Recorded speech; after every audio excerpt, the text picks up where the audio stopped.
yo voy a hacer o voy a llevar esta parte de electricidad.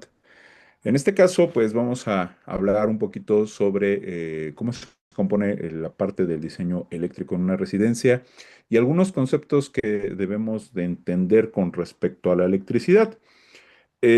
Bueno, en este caso, pues vamos a comenzar con algunos conceptos básicos.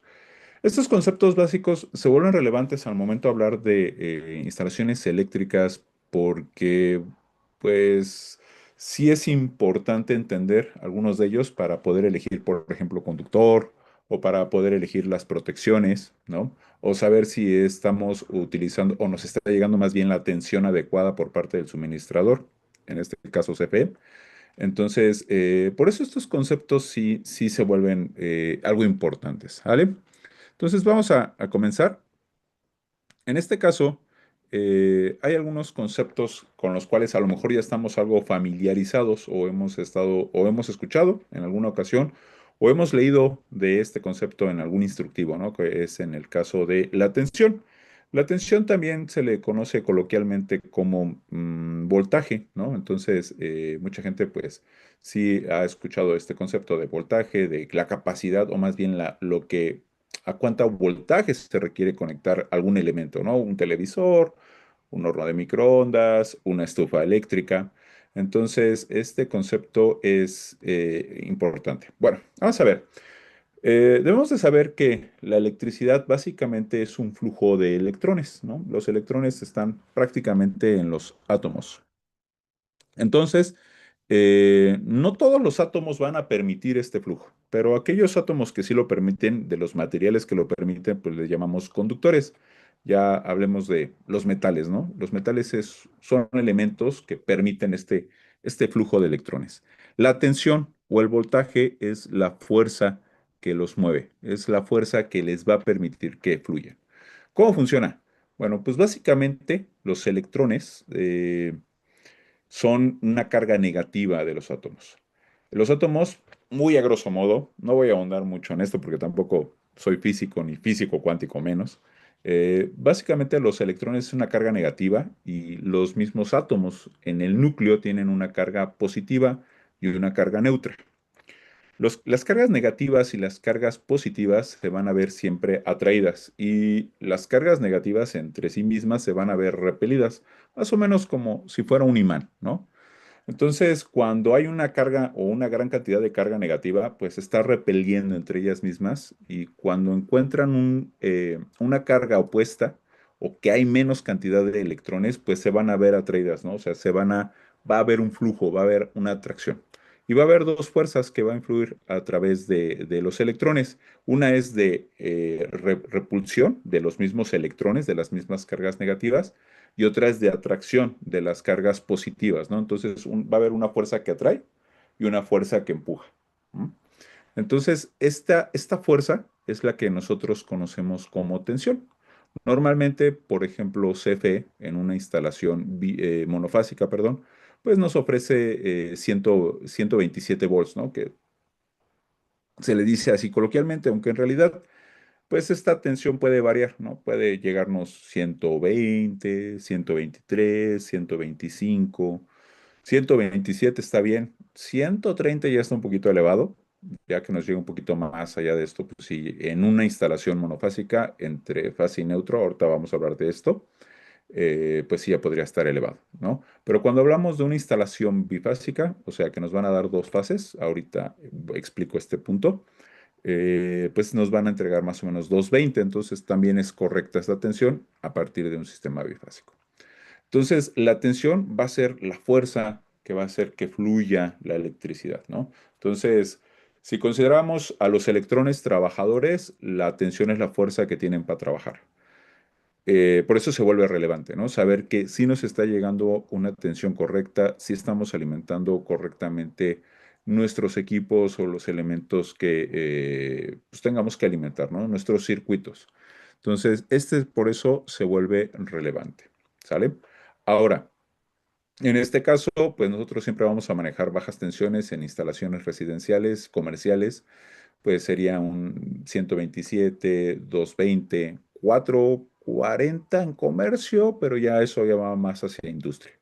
Y media tensión pues le llegaría más bien a industria más que a comercio. ¿Ok?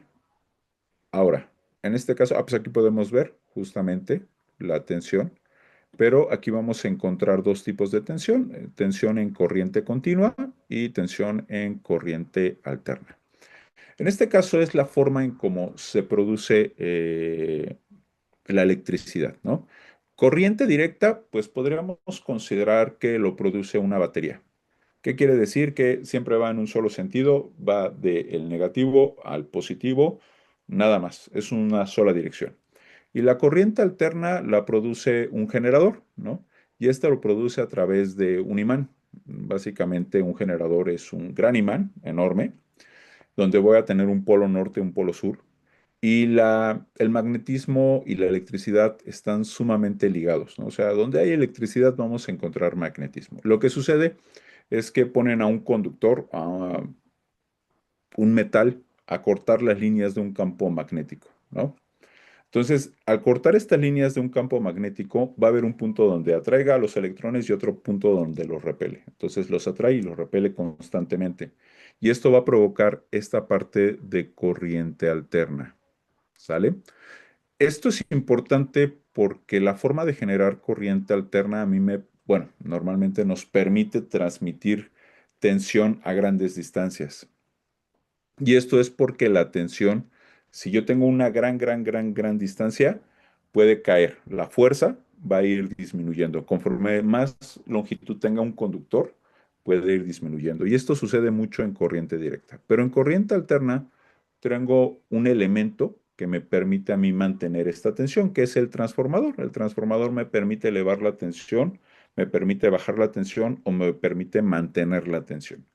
Entonces, la corriente alterna, por eso es lo que utilizamos nosotros para alimentar la energía en las casas, en los comercios, en la industria. Ya en las casas, pues realmente muchos de nuestros equipos funcionan con corriente directa. Esta corriente directa, por ejemplo, pues tu televisor, computadora, celular es lo que utiliza para alimentarse. Entonces, tus equipos están diseñados para poder recibir esta corriente alterna y transformarla en corriente directa. Pero este nos va a servir justamente para poderla transmitir grandes distancias. Por eso es la que utilizamos. Algunos elementos de nuestras casas sí pueden utilizar corriente alterna de manera directa. Hablemos como un motor, por ejemplo, una bomba de agua, ¿no? Entonces, estos elementos sí van a utilizar la corriente alterna de forma normal, ¿no? Entonces, la tensión es la fuerza, ¿no? La fuerza con la que van a circular o que va a permitir que fluyan estos electrones, ¿sale? Y aquí podemos ver cómo la corriente continua pues va en una sola dirección y la corriente alterna va a estar alternando la dirección porque lo que va a suceder es que los electrones van a verse atraídos y repelidos constantemente, por eso es que va a estar este movimiento. De hecho, aquí podemos ver ciclos, ¿no? Este semiciclo positivo, no sé si se alcanza a ver mi cursor, espero que sí. Aquí se ve en la onda senoidal, que está en la parte superior. Este es un semiciclo positivo y el otro es un semiciclo negativo. Estos dos forman un ciclo y hay 60 ciclos por segundo. Entonces, cuando es un ciclo por segundo, pues se le llama un hertz, o sea, es una frecuencia de un hertz. Cuando son 60 ciclos por segundo, pues son 60 hertz, es la frecuencia que nosotros manejamos en México. Hace muchos años, se manejaba una frecuencia de 50 Hz, pero se fue ya, más bien nos homologamos con nuestros vecinos del norte a 60 Hz y básicamente pues también a nuestros equipos funcionan a esta frecuencia, ¿no? 60 Hz. No sé si hasta aquí tengan alguna duda. Espero que todo bien. ¿Ok? Ok. Bueno, ahora, en el caso de la corriente, ok, veamos, todo bien, va. En el caso de la corriente es la cantidad de electrones, ¿no? Entonces, ya habíamos dicho que la tensión es la fuerza que tienen para trabajar los electrones y la cantidad de corriente es la cantidad de electrones. Para que exista corriente debe de existir un flujo de electrones. Si no hay un flujo, no hay corriente. Sabemos que los electrones, pues básicamente lo tiene todo, ¿no? Entonces yo puedo agarrar algo metálico y no necesariamente me va a dar una descarga. O sea, el conductor, algo metálico, cualquier cosa, una pieza metálica que yo agarre, pues es un posible conductor. Pero no necesariamente existe un flujo. Si no hay un flujo, pues no hay corriente. Cuando se estimula para que exista esta corriente, entonces, y pasa una cantidad de electrones en un determinado tiempo, digamos más bien en un segundo, digamos que podemos tener una unidad de corriente que es el ampere. La tensión se mide en volts, la corriente se mide en amperes. Entonces, existe una unidad que se llama Coulomb. Esta unidad es de una cantidad de carga, ¿no? En este caso, de electrones. Son 6 por 6 por, no, perdón, 6.25 por 10 a la 18 electrones, ¿no? O sea, algo así como 6.25 quintillones de electrones, ¿no? Más o menos. Pero cuando estos fluyen, entonces ya tengo corriente. Si no fluyen, no hay. Si fluyen, sí. Entonces, la corriente eh, es la cantidad de electrones y podríamos decir que son los trabajadores, ¿no? Para tener una analogía con respecto a esto, de cómo funciona.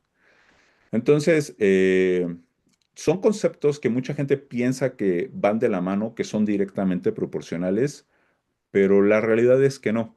Si yo tengo un trabajador más capacitado, pues puede hacer algo, puede trabajar mejor que un trabajador menos capacitado. Y si habláramos de su capacidad en fuerza, pues un amper con mayor cantidad de tensión, pues puede tener mayor capacidad, puede hacer una mayor cantidad de trabajo, ¿no? Entonces, al elevar la tensión, requiero menor cantidad de trabajadores. Al elevar la fuerza, requiere una menor cantidad de trabajadores, ¿no? Entonces, no digamos que no va de la mano. Entonces, si yo disminuyo la tensión, pues requiero una mayor cantidad de trabajadores al disminuir la fuerza. Entonces, estos conceptos, pues por lo regular son inversamente proporcionales, la tensión y la corriente, ¿sale? Ahora, vamos por este concepto. Ah, en el caso de la atención, pues es importante saber que me está llegando una atención adecuada con la cual van a funcionar mis equipos. En el caso de la corriente, se vuelve relevante porque cada uno de los equipos que yo conecte va a requerir una cantidad de corriente, una cantidad de amperes, ¿sale? De trabajadores. Entonces, yo no lo designo, ¿no? O sea, el equipo mismo es el que me va a exigir esta cantidad de corriente. Y hay equipos que puede cambiar dependiendo de lo que esté realizando. O la misma computadora. Entre más trabajo esté realizando, mayor cantidad de corriente va a requerir. Y puede llegar un punto donde si se calienta, la computadora tiene que activar su sistema de enfriamiento. Y pues obviamente va a requerir todavía una mayor cantidad de corriente. Obviamente, pues están diseñados estos equipos por el fabricante y ellos ya determinan cuánto más o menos es lo que consume y lo que consume como máximo, ¿no?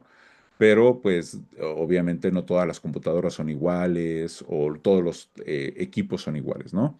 También un refrigerador, pues lo tenemos todo el tiempo conectado, pero mucha gente piensa que un refrigerador consume una gran cantidad de corriente. La realidad es que actualmente no tanto, pero la otra es que no siempre está exigiendo su máximo, porque la temperatura interna de la cámara, mientras se mantenga por debajo de lo establecido, no va a encender el sistema de enfriamiento. Lo único que va a estar activo va a ser un sensor, ¿no?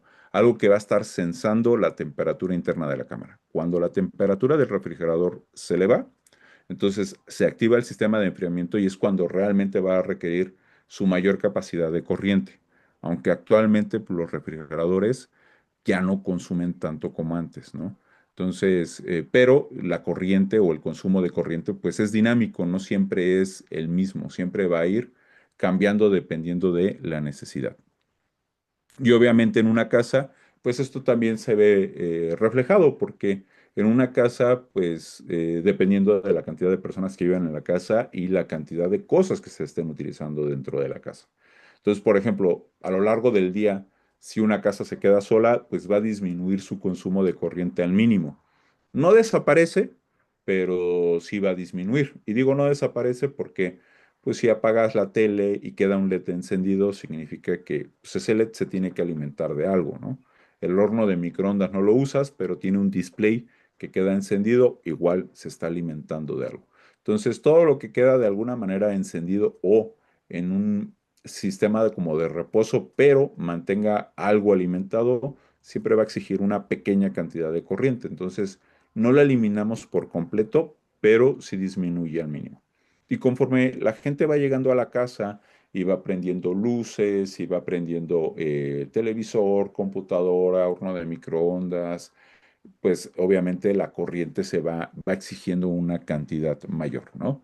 Y la corriente va a determinar en nuestros calibres de conductor, o sea, qué tan grande es el conductor o cuántos circuitos voy a tener, porque a lo mejor lo que hago en lugar de tener conductores muy grandes es disminuyo la carga por cada circuito, ¿no? Y entonces hago muchos circuitos. Ahorita también vamos a hablar de los circuitos, me estoy adelantando un poco, pero sí vamos a llegar a ese punto, ¿no? Entonces, la corriente es un concepto que constantemente tiene relevancia al momento de diseñar una instalación, porque me va a determinar protecciones y va a determinar conductores, o sea, la capacidad de los conductores. Entonces, estos dos conceptos se vuelven muy relevantes. El siguiente concepto no es algo que me estoy preguntando constantemente, es un concepto que se llama resistencia. La resistencia es una oposición al paso de la corriente. Entonces, todos los elementos, todos, tienen una resistencia natural. La resistencia natural se le llama resistividad. Entonces, entre más baja resistividad tiene un elemento, mejor conductor es. Y entre más alta resistividad tenga un elemento, mejor aislante es, ¿no? Entonces, por ejemplo, no sé si alcanzan a ver mi cámara, pero aquí tengo unas pinzas. La parte metálica es un conductor, pero la parte plástica es un aislante. Entonces, este permite que fluya electrones, ¿no? Entre sus átomos va a permitir que fluyan los electrones en un metal. Entonces, si yo estoy agarrando algo energizado y yo toco esta parte con mis manos desnudas, posiblemente me vaya a dar una descarga. Pero si yo lo toco de la parte aislada, de la parte del plástico, pues no va a permitir que fluya los electrones hacia mi mano. Aunque deben de saber que esta parte, la parte aislada, la parte plástica, tiene una capacidad, en este caso de tensión.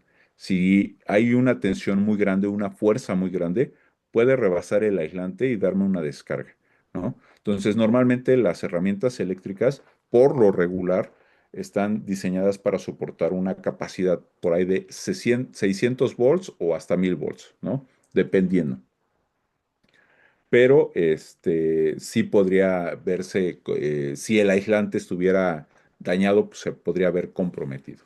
Entonces habíamos dicho que los conductores tienen una baja resistividad, pero dentro de los mismos conductores existen algunos que son mejores que otros, ¿no? De hecho, en una instalación eléctrica, en especial en residencia y comercio, se utiliza mucho el cobre, porque el cobre es un buen conductor, es flexible y pues no es tan caro, ¿no? Porque hay otro conductor que es muy bueno, que sería la plata, pero es muy, muy caro, ¿no? Ya es tener conductores de plata sería un tanto inaccesible, ¿no? Entonces, el cobre pues, tiende a ser más económico. Ahora, debajo del cobre estaría el aluminio. El aluminio también es excelente conductor, pero no es tan buen conductor como el cobre. Y la otra desventaja que tiene es que el aluminio es muy quebradizo. Entonces, sí se llega a utilizar en instalaciones eléctricas, pero a nivel industrial. Ya cuando tienen calibres muy grandes, sí se llegan a utilizar. Pero a nivel residencia, nunca se llega a utilizar el aluminio. Y hay ahorita uno que se está poniendo muy de moda, un conductor que es el alucobre, ¿no? Que es literalmente son conductores de aluminio bañados en cobre. Y la verdad es que no es una buena idea ponerlo en una instalación residencial ni comercial. Normalmente el aluminio se comienza a utilizar hasta la industria, ya en capacidades mucho más grandes, en conductores mucho más grandes, pero en residencia no se debe utilizar nunca el aluminio ni el alucobre, ¿sale? Entonces sí es algo importante porque luego de repente llegan personas diciendo, no, pues este conductor es bueno y sale mucho más económico porque sí es mucho más económico, pero la realidad es que sí podría generar problemas a la larga, ¿no? ¿Y qué tipo de problemas? Pues que se caliente el conductor y si la carga es demasiado grande, o sea, si la cantidad de corriente que va a circular es muy grande, se puede calentar tanto que sí puede llegar a ocasionar accidentes como incendios. Entonces, no es buena idea tener alucobre dentro de una instalación ni residencial ni comercial. En industria, sí, pero obviamente se hace un cálculo para ello, para poderlo ocupar. Normalmente, si de un conductor de cobre normalmente ocuparía algo así, en aluminio tendría que ser algo mucho más grande para que tenga la capacidad suficiente, ¿sale? Ahora, vamos a imaginar que un conductor es como una carretera, ¿no? Este cable es como una carretera. Y este cable, pues va a tener, no sé, 5 carriles. Entonces yo podría meter 5 coches al mismo tiempo, pero hay dos cosas que puede hacer que cambie, bueno, de hecho tres, pero dos en contra y uno a favor. La distancia o la longitud puede hacer que disminuya o más bien que aumente la resistencia. ¿Qué quiere decir? Que si yo tengo 5 carriles por la longitud a una gran distancia, es como si yo perdiera un carril, ¿no? Entonces, de tener 5 carriles, entonces disminuiría la capacidad a 4 carriles, nada más. Y la otra cosa que también va a hacer que cambie la resistencia de un conductor va a ser la temperatura.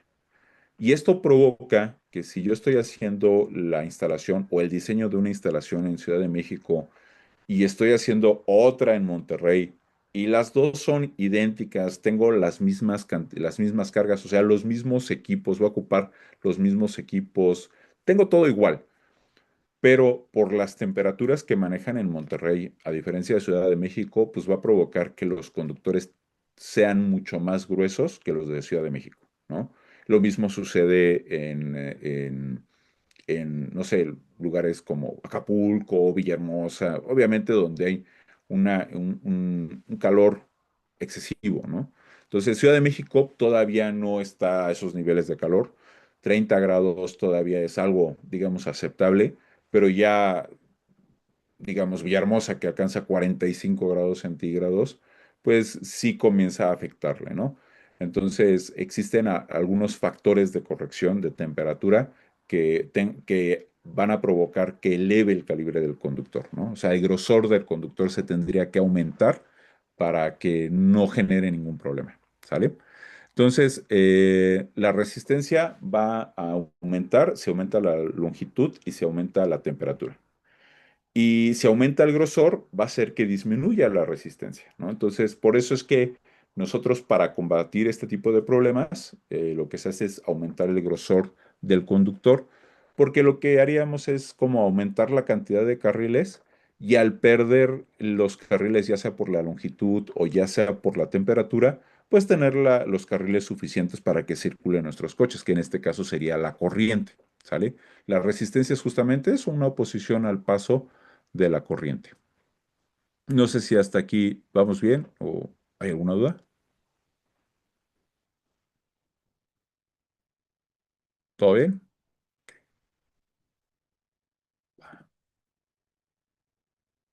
Perfecto. Entonces, la resistencia, este sí no me pregunto, ¿cuánta resistencia tendré en mi instalación? Pero sí me genera, muchas veces la gente no lo sabe, pero este concepto es justamente el que me genera muchas fallas dentro de una instalación. Entonces, por eso es importante también tener en consideración que puede existir resistencia en el conductor, que puede aumentar la resistencia en el conductor por la temperatura a la que se ve expuesta o por la longitud. Entonces, a pesar de que no es algo que me estoy preguntando constantemente, como por ejemplo la corriente sí es un concepto que de alguna manera sí me interesa por sí mismo, la resistencia no, pero sí es algo que me genera fallas. ¿Sale? Ahora, aquí pues podemos ver los calibres del conductor. En el caso del calibre, curiosamente, a menor número de calibre es mayor el conductor. Entonces el calibre 6 es mucho más grande que un calibre 14. Calibre 14 es un conductor que normalmente utilizamos dentro de las instalaciones eléctricas pues para iluminación o para algunos contactos que no son de alta demanda, ¿sale? El calibre 12 y el calibre 10, pues sí se llegan a utilizar un poquito más en conductores de mayor demanda, que pudiéramos hablar de la cocina o pudiéramos hablar también de una bomba de agua, ¿no? Que son elementos que exigen una mayor cantidad de corriente. Pero la verdad es que estos no se determinan nada más así. O sea, decir, calibre 14 para luminaria. No, se tiene que hacer el cálculo del conductor basándonos en lo que va, en lo que estamos poniendo en un circuito, ¿no? Nuestro circuito eléctrico básicamente se compone de la línea, este conductor que viene energizado, la carga, que es el elemento al que vamos a energizar, y el neutro. El neutro es un conductor que va a permitir que cierre el circuito, ¿sale? Entonces, esto es mi circuito eléctrico, ¿sale? Entonces, dependiendo de la cantidad de elementos que estamos conectando en un mismo circuito, pues va a depender de la cantidad de corriente que vamos a tener. También la verdad es que en muchas ocasiones, al momento de diseñarse una instalación eléctrica, se hace basándose en las cargas más comunes. Lo de los elementos, sí, normalmente mi circuito se compone, de hecho me faltó otra cosa en mi circuito, sería el elemento de protección, que sería el interruptor termomagnético o el fusible, sería el conductor de línea, siempre va en el interruptor. El conductor de línea es el que tiene la tensión, el que tiene la fuerza, el que tiene la energía o el flujo eléctrico.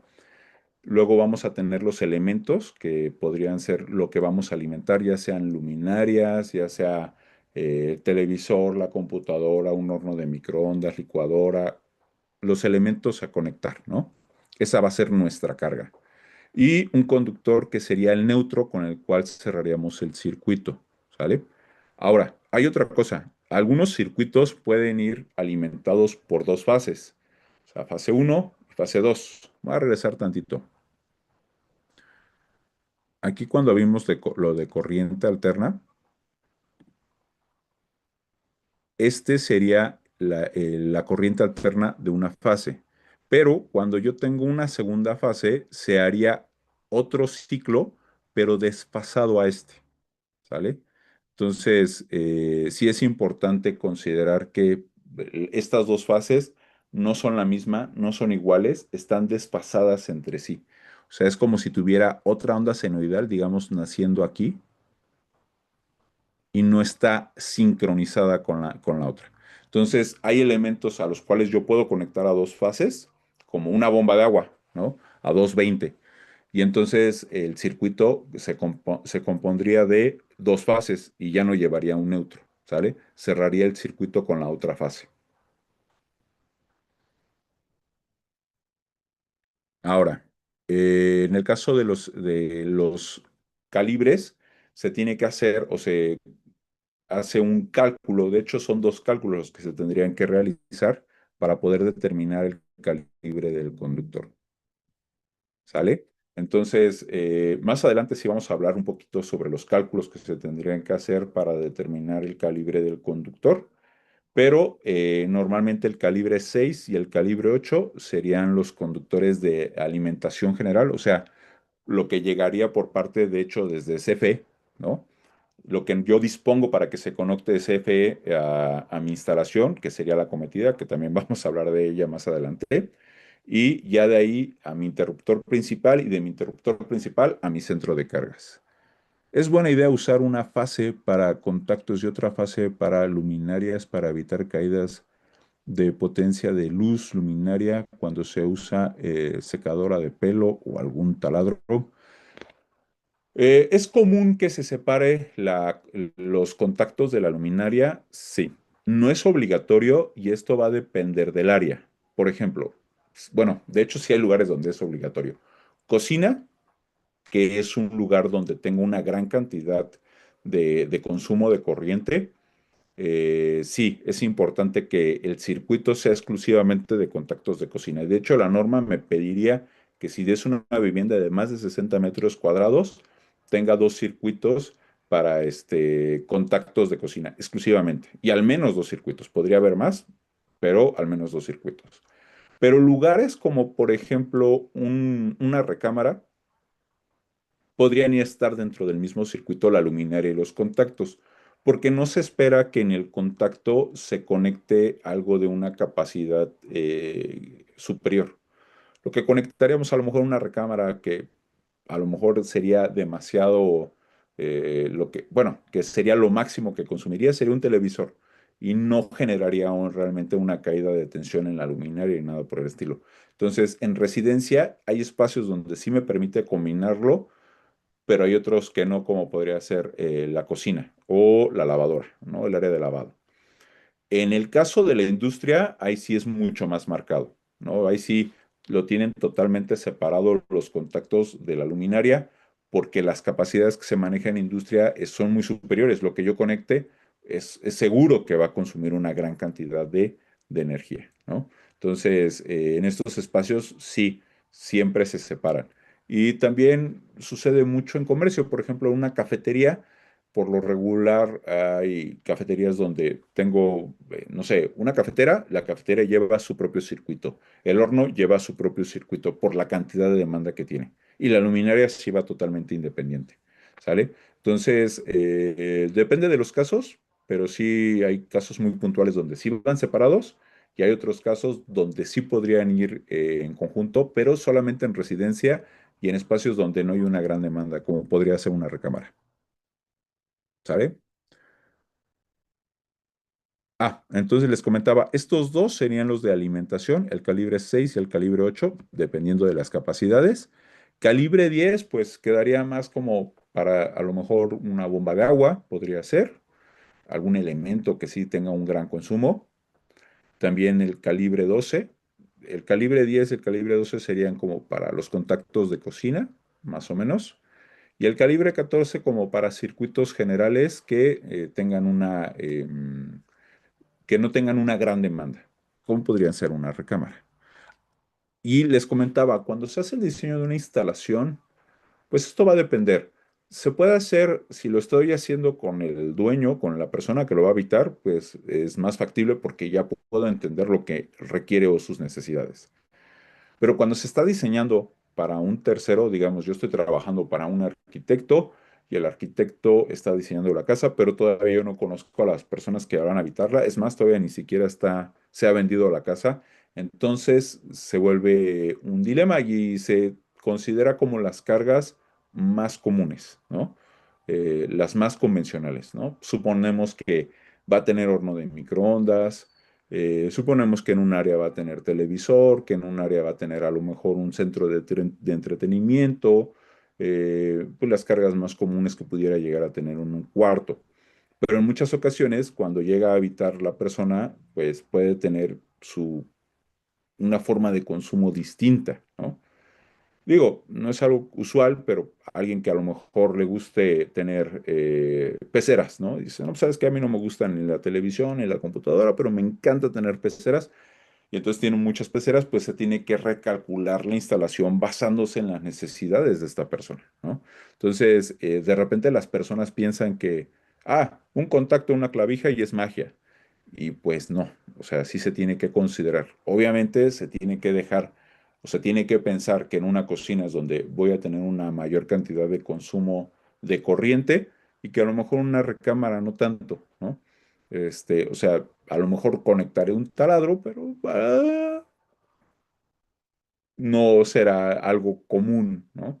Entonces no me voy a fijar en que, digo, sí va a poder soportar un taladro, un contacto normal, pero pues no está diseñado para tenerlo ahí todo el día, ¿no?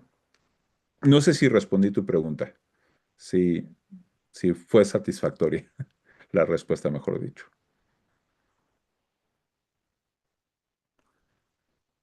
¿Ok?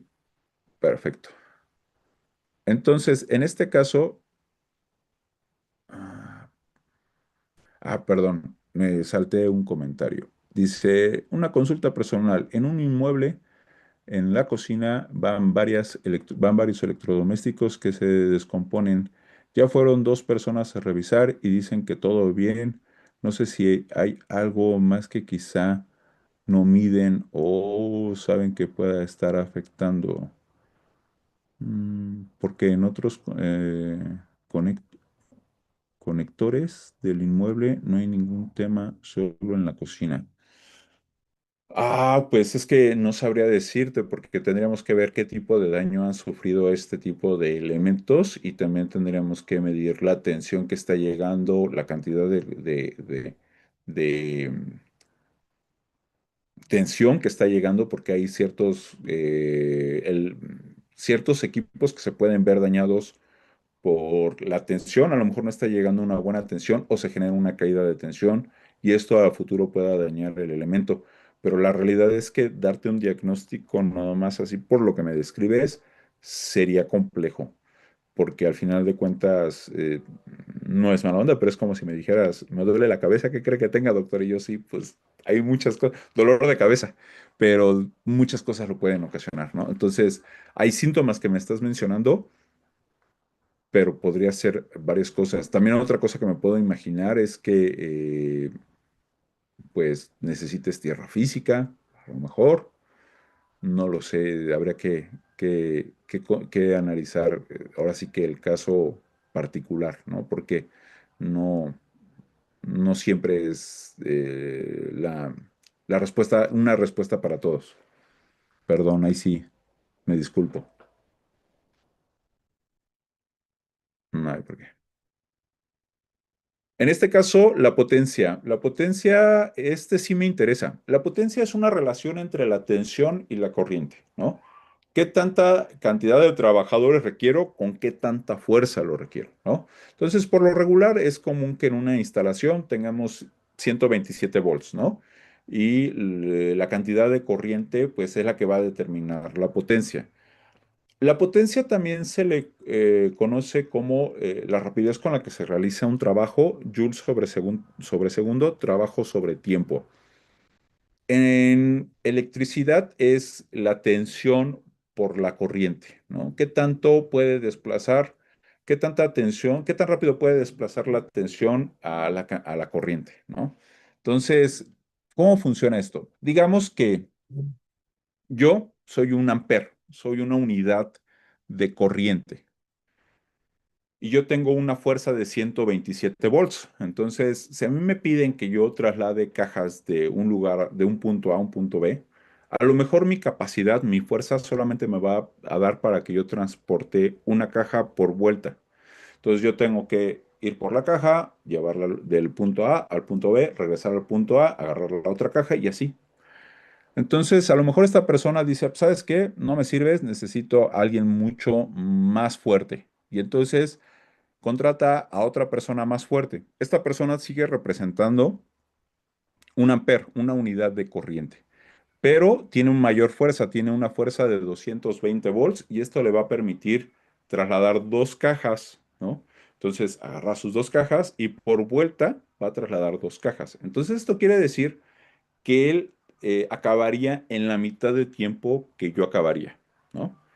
Pero si yo no me quisiera quedar atrás y yo le hablara a otro compañero que también representa un amper, también a 127 volts, entonces ya somos 2 amperes a 127 volts y podemos trasladar cada uno una caja, pero por vuelta, en suma, pues vamos a trasladar dos, lo cual quiere decir que yo emparejaría las cosas con la otra persona, ¿no? O sea, aumentaría la cantidad de corriente, aunque tenga una menor tensión, aumento la cantidad de corriente y él siendo una menor cantidad de corriente, pero teniendo una mayor tensión, va a hacer el mismo trabajo que nosotros, ¿no? Entonces, la potencia ahí se igualaría, ¿sale?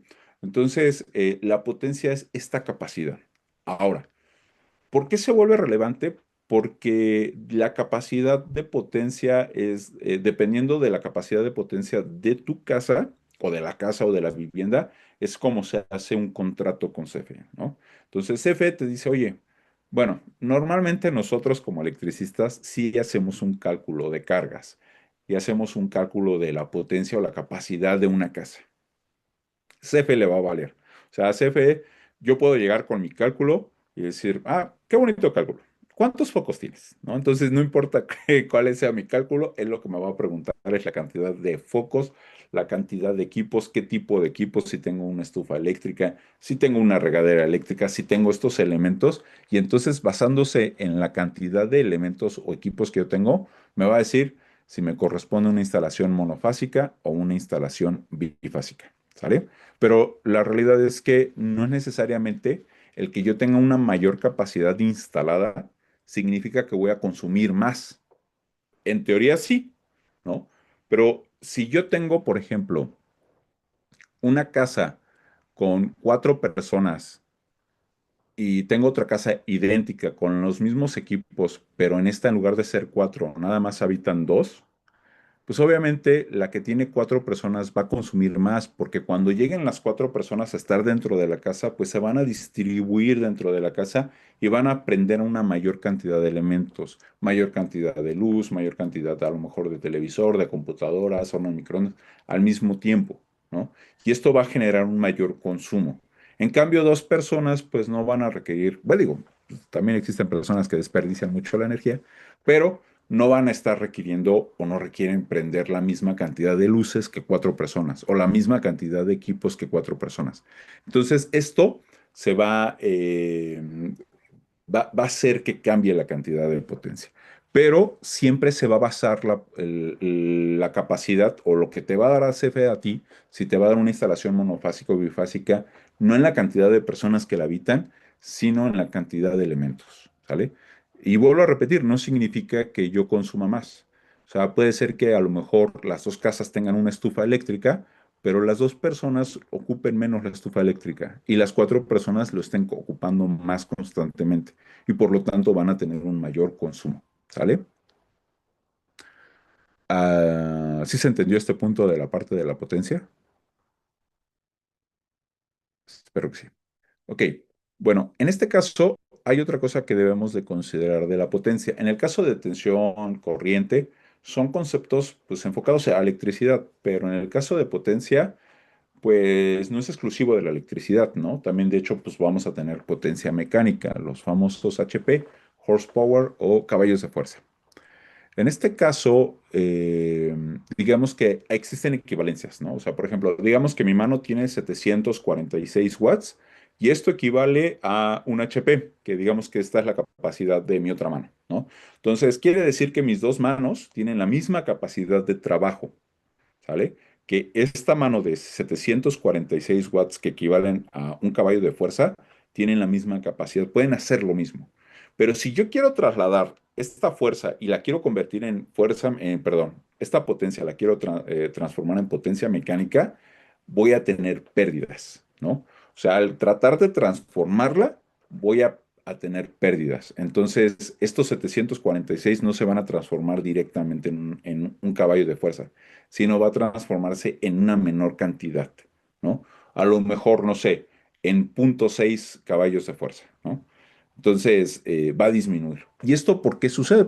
Pues en general siempre voy a tener pérdidas, ¿no? Es como los focos. Cuando yo tengo un foco, mi prioridad es que ilumine el foco, ¿no? Y la potencia eléctrica va a estar enfocada en generar trabajo, pero parte se va a transformar en luz y otra parte se va a transformar en otra energía que en realidad yo no deseaba, que es el calor, ¿no? Entonces ahí voy a tener yo una pérdida, porque yo no deseaba calor, yo deseaba luz y el calor se va a generar de manera natural.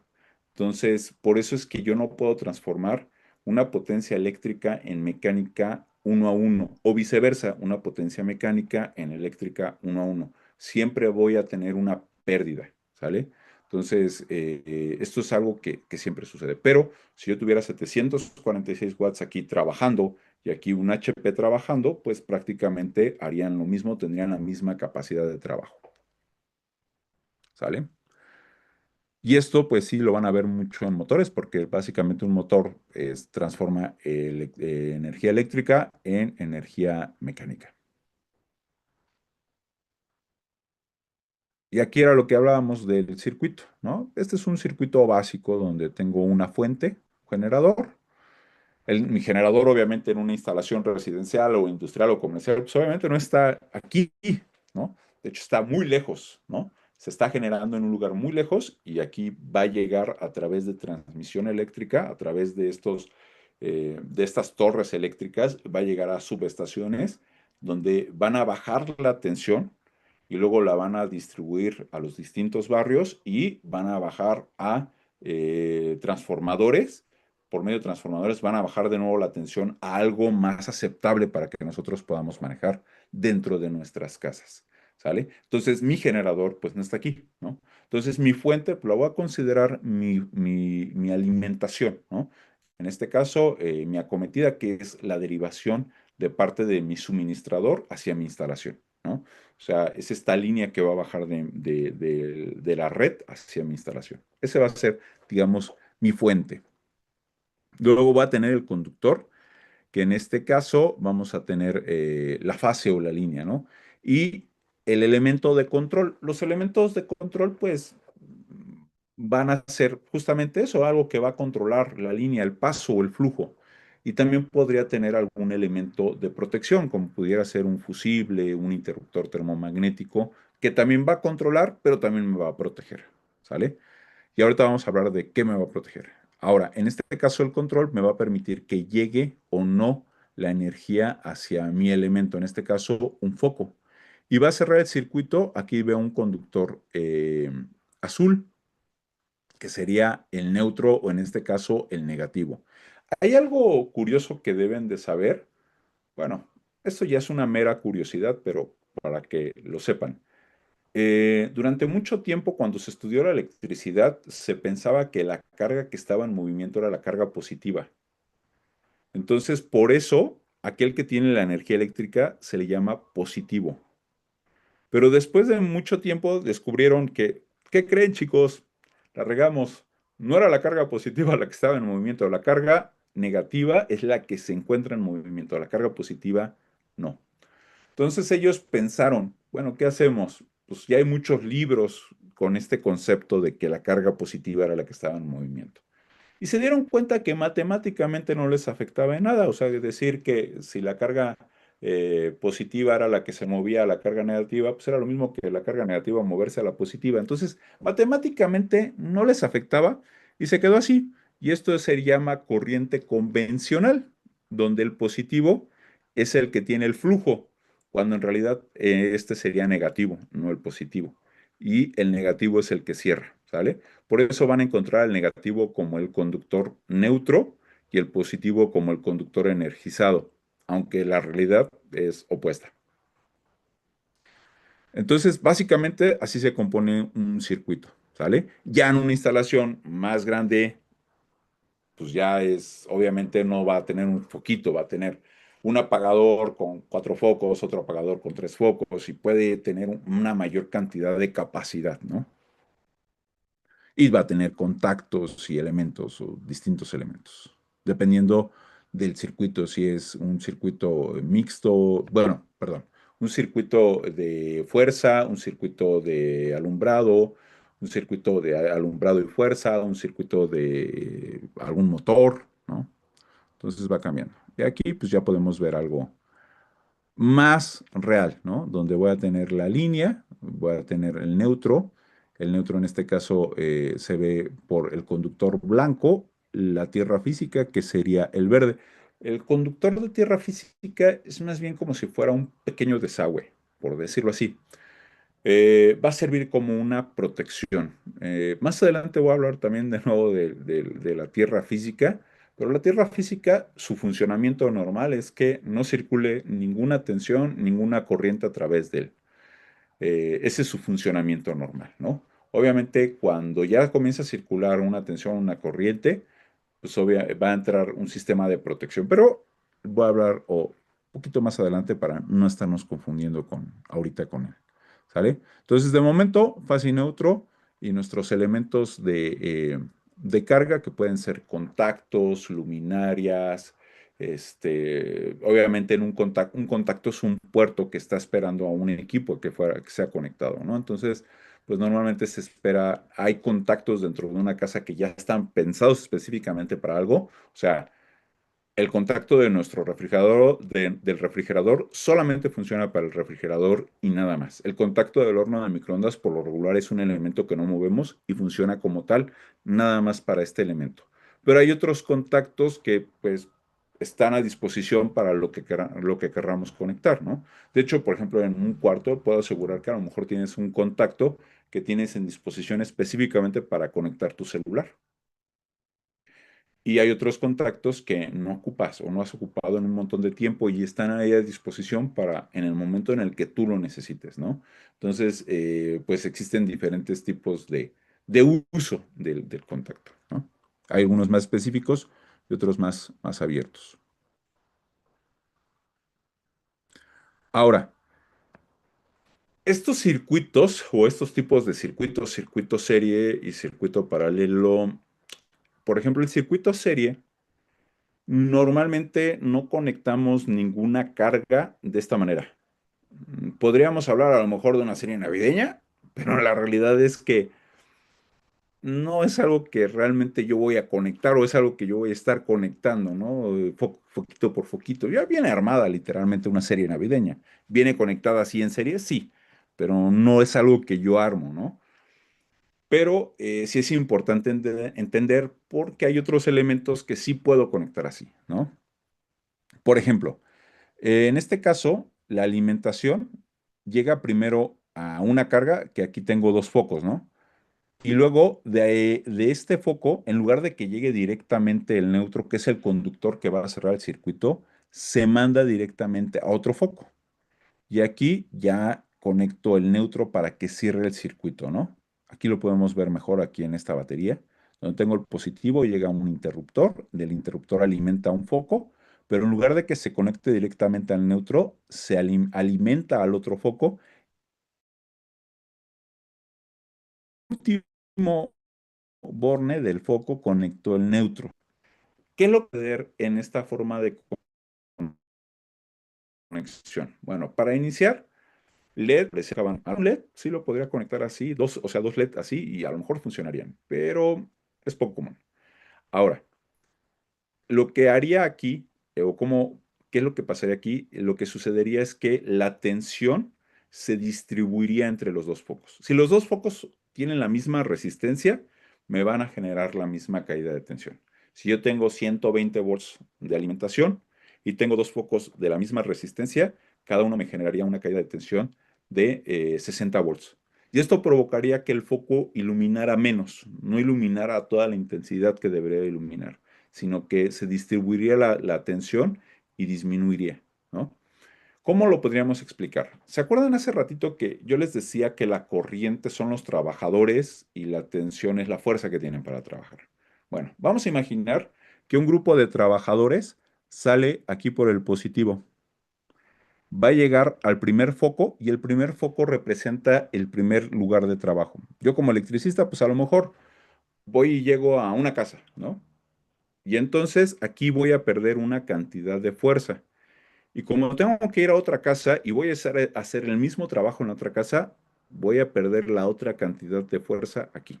Ya cuando termina mi horario, mi día laboral, entonces regreso, cierro el circuito, pero ya sin fuerza. Ya perdí, ya transformé mi fuerza, ya la transformé en un trabajo, ¿no? Y lo mismo va a suceder. La corriente va a pasar por aquí y la corriente va a ser igual en todos los puntos que yo mida.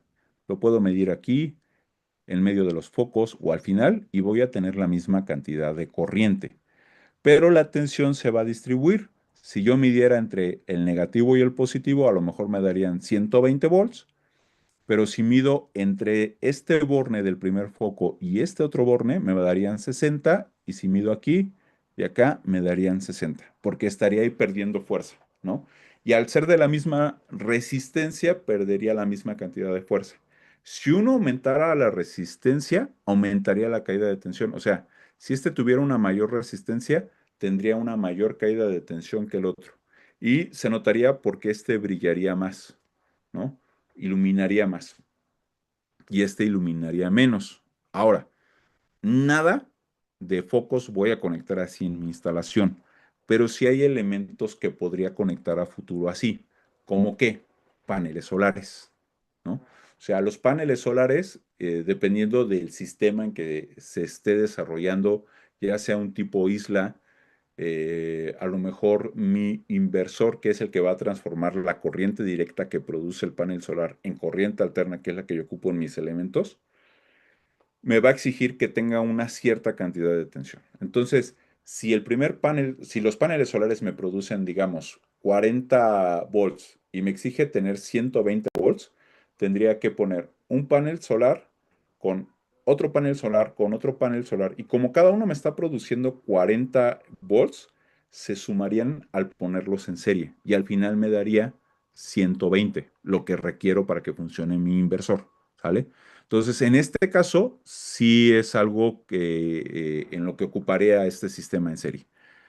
Otro que lo ocupan, y ese sí también es más cotidiano, es las baterías, ¿no? Entonces, las baterías producen una cantidad de tensión y lo que tú conectes, o más bien lo que tú estás alimentando, requiere una cierta cantidad de tensión. Entonces, por ejemplo, un control de televisor, normalmente las dos baterías que tú pones están en serie para aumentar la tensión, ¿no? Entonces, si producen, digamos, 4.5 volts, al conectarlas en serie me producirían 9 entre las dos. No sé si me estoy explicando. Espero que sí. Ok, vamos a ver el que sigue. Ahora, en este es un circuito paralelo. Este circuito paralelo, aquí sí conecto todos mis elementos de carga, los voy a conectar en paralelo, ¿sale? Desde los contactos hasta los focos se van a conectar en paralelo. ¿Y cómo funciona esto? En la alimentación o la fuente de alimentación, aquí tengo una batería. Si te das cuenta, una batería alimentaría, una parte de la batería alimentaría mis focos.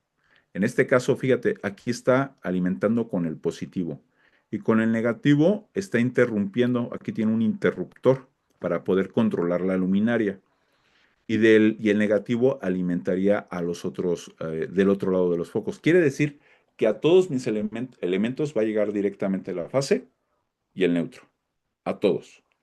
Y aquí en el foco, bueno, perdón, en el ejemplo de abajo, aquí se ve, un conductor alimenta a un borne y de aquí pasa al otro y de aquí pasa al otro. Este podría a lo mejor ser el neutro y el de abajo sería la línea. De aquí llega y de aquí pasa al otro y hace puente al otro. Y a todos les llega tanto la fase como el neutro. La diferencia es que en el anterior solamente a uno le llega el neutro, que es el último, y al primero le llega la fase. ¿Sale?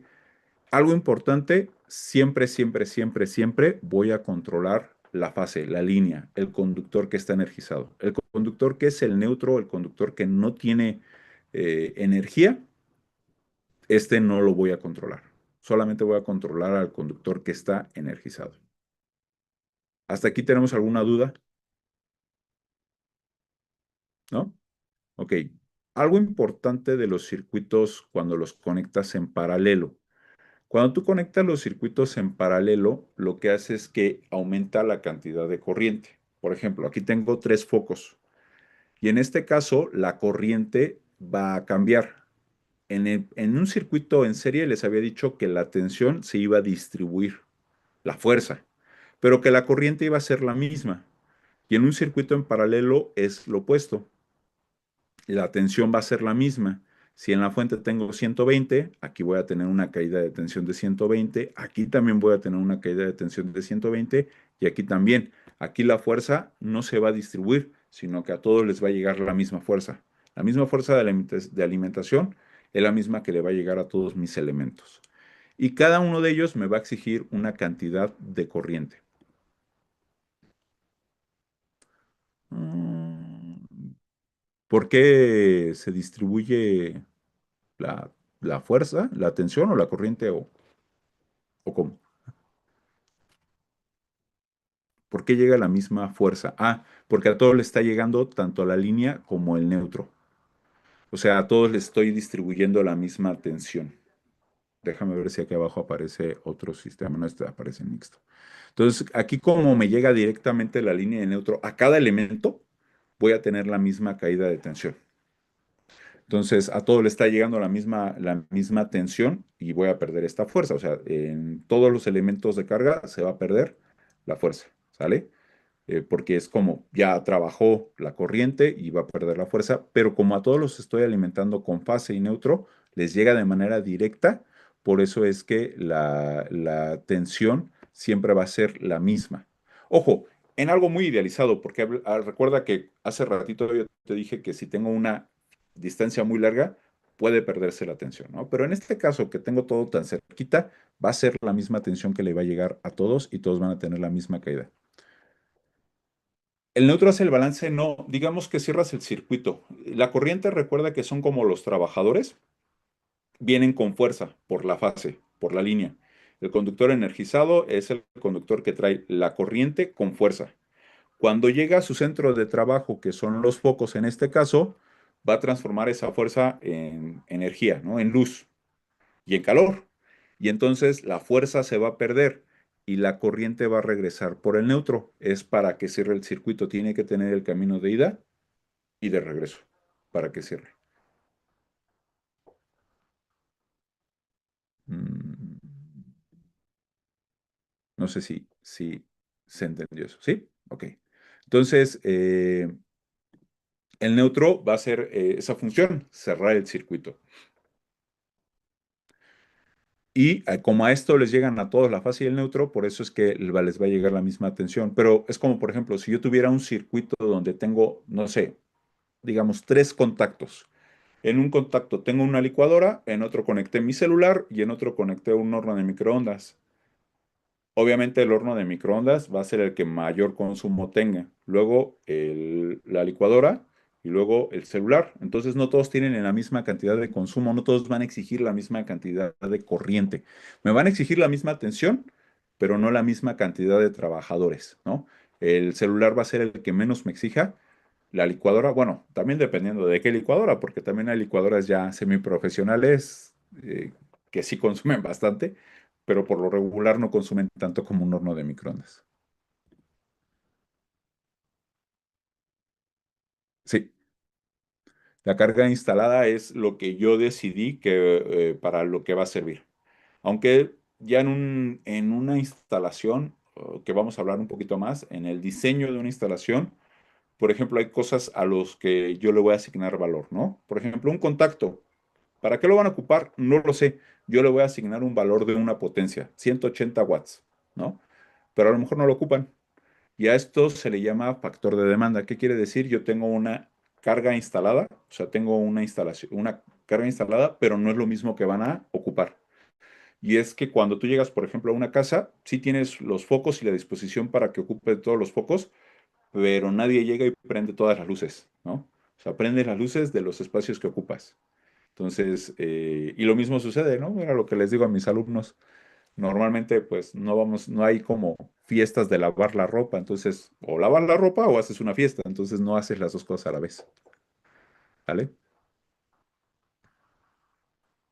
Pero eso lo vamos a ver un poquito más adelante, ya cuando hablemos ya más bien del diseño de una instalación. Va.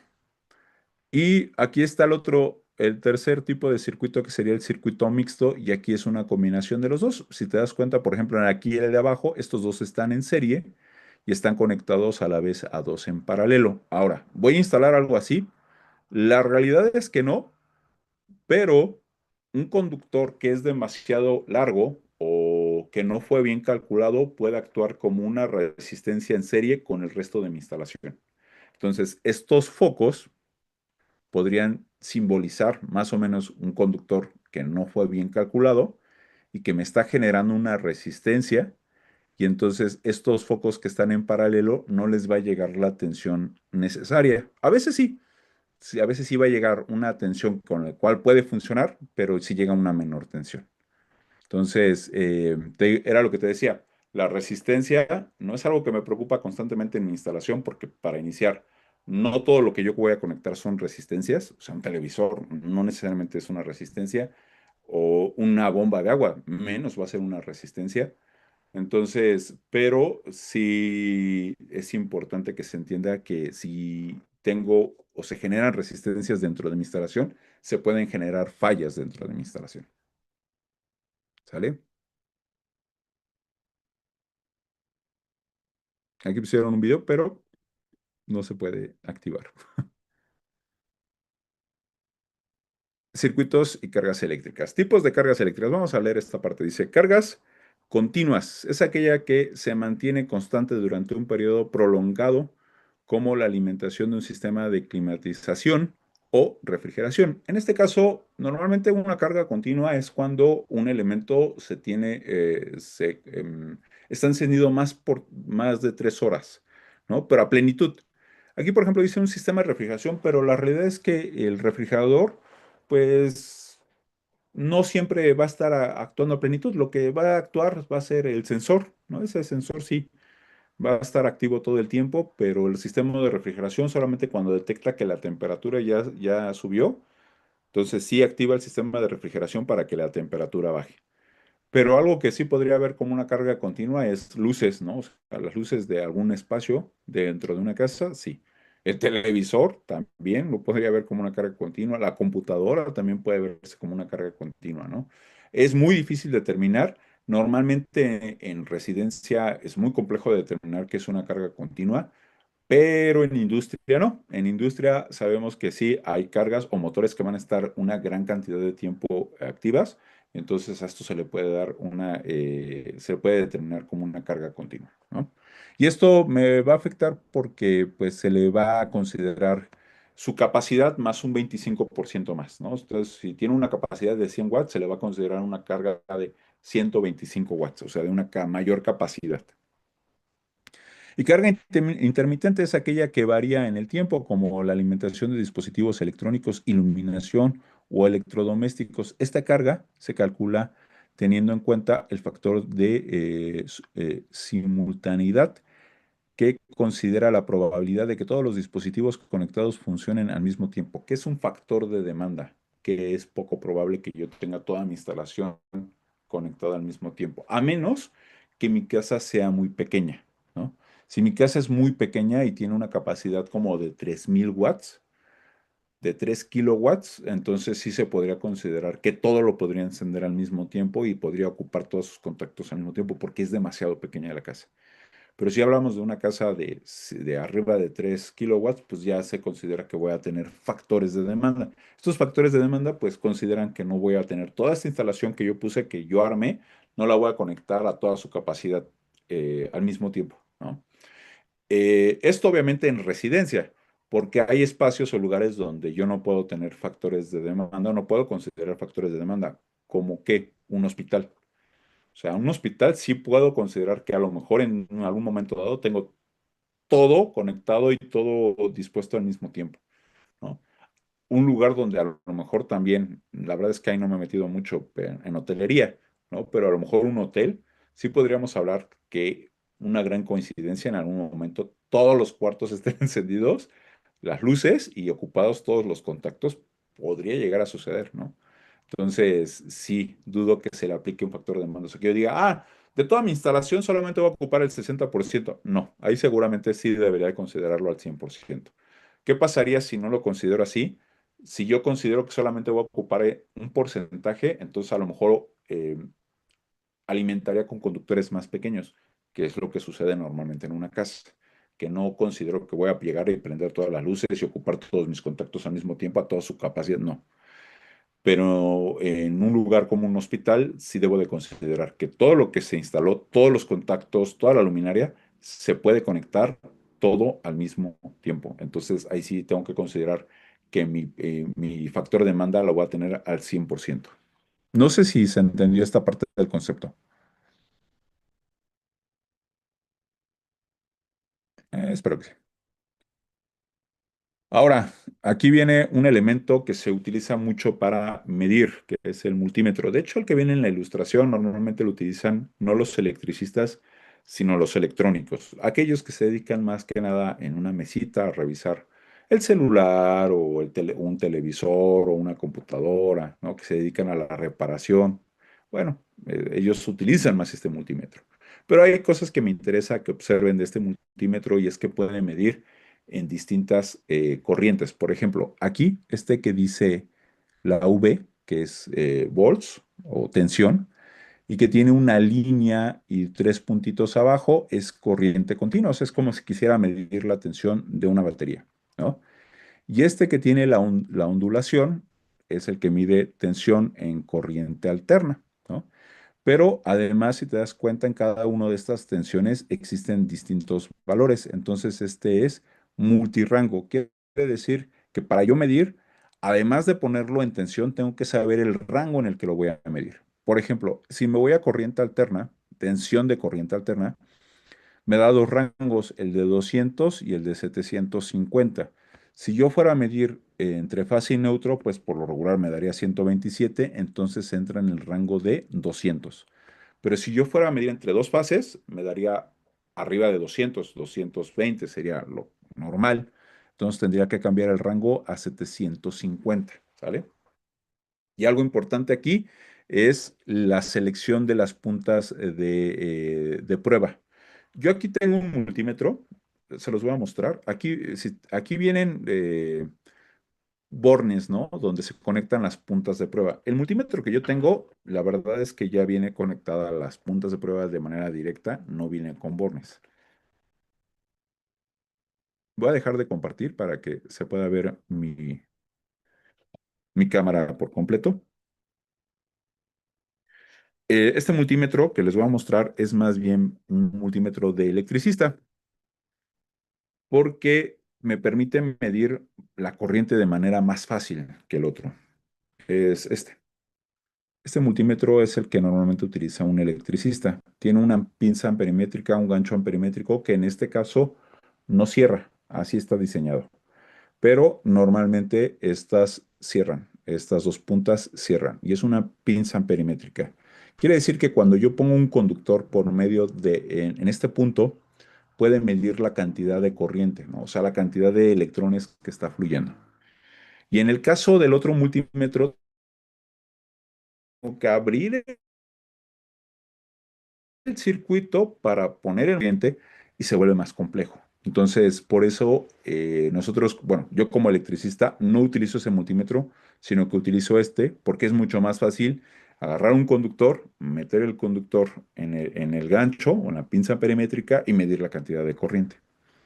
Y este se llama autorrango. No sé si alcanzan a ver aquí, pero aquí ya nada más viene bueno, aquí está apagado. Aquí sería los volts y ya mide la tensión de manera directa. No tengo que ponerlo en un rango de 200 o 750, sino que ya lo pone de manera directa. La corriente y también la resistencia. Yo les había dicho que la resistencia, a mí no me interesa medir la resistencia de mi instalación o saber la resistencia de mi instalación, pero medir la resistencia me permite hallar fallas, ¿no? Por ejemplo, cuando hablábamos de los circuitos, sé que yo voy a tener la fase, y el neutro. Pero en medio de la fase y el neutro voy a tener este elemento resistivo o este elemento que va a ser una carga, ¿no? O sea, es donde va a generar el trabajo, la electricidad. Que podría ser un foco, podría ser un motor, podría ser un horno de microondas, pero siempre voy a tener este elemento de manera intermedia. La fase y el neutro nunca se tienen que tocar entre sí de manera directa. De manera directa no pueden tocarse, porque si se tú los conectas de manera directa, la corriente entonces encuentra un camino fácil por donde fluir, sin ningún tipo de resistencia, sin ningún tipo de restricción, y lo que hace es que comienza a fluir tanta cantidad de corriente que genera algo que se llama cortocircuito y genera muchísima cantidad de calor, ¿no? Entonces, de hecho, una planta de soldar eléctrica normalmente es un cortocircuito controlado que es capaz de generar tanta fuerza que funde metal, ¿no? Entonces, si tienes algún descontrol en ese sentido, pues puede fundir metales y puede dañar una instalación, ¿sale?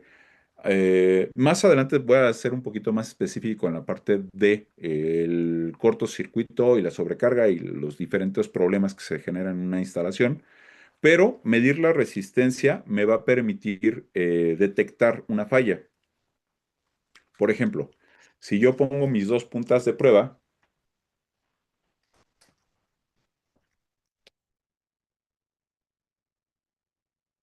Dejen, traigo un elemento resistivo. Tengo un foco. Permítame un momento para que darles el ejemplo bien.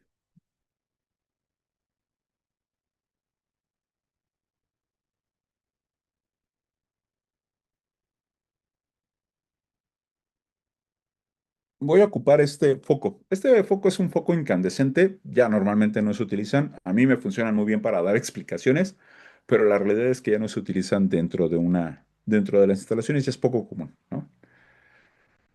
Ahora, este foco, al ser un foco incandescente, funciona a través de una resistencia. Y yo puedo medir la resistencia de este foco con el multímetro. Pongo una punta en la rosca, aquí en la rosca, y otra punta va a ir aquí en la corona. Entonces, lo organizo para que funcione y se lo pueda mostrar.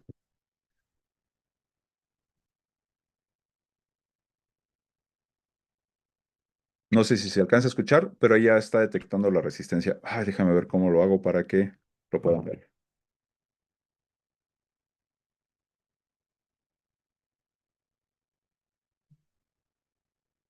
Permítanme un momento. Este estaría aquí. A ver, aquí tengo el foco de atrás. Uno está directamente en la rosca, otro va en la corona y no sé si alcanzan a ver ahí lo que me está marcando. Perdón por el sonido. ¿Sale? Pero me marca como una resistencia, creo que de 11, ¿era? Sí, se Sí, alcanzó a ver. Ok. Entonces, esta es la resistencia de este foco, pero esta resistencia es cuando está sin energía. Cuando se energiza, cambia la resistencia de este foco, porque recuerden que al elevar la temperatura eleva la resistencia. La temperatura que alcanza este foco es tanta que pues, literalmente comienza a desprender luz por la cantidad de calor que genera. Entonces, al elevar la temperatura va a aumentar la resistencia, pero algo importante es que yo nunca puedo medir la resistencia mientras está energizado, por la forma en que la mide.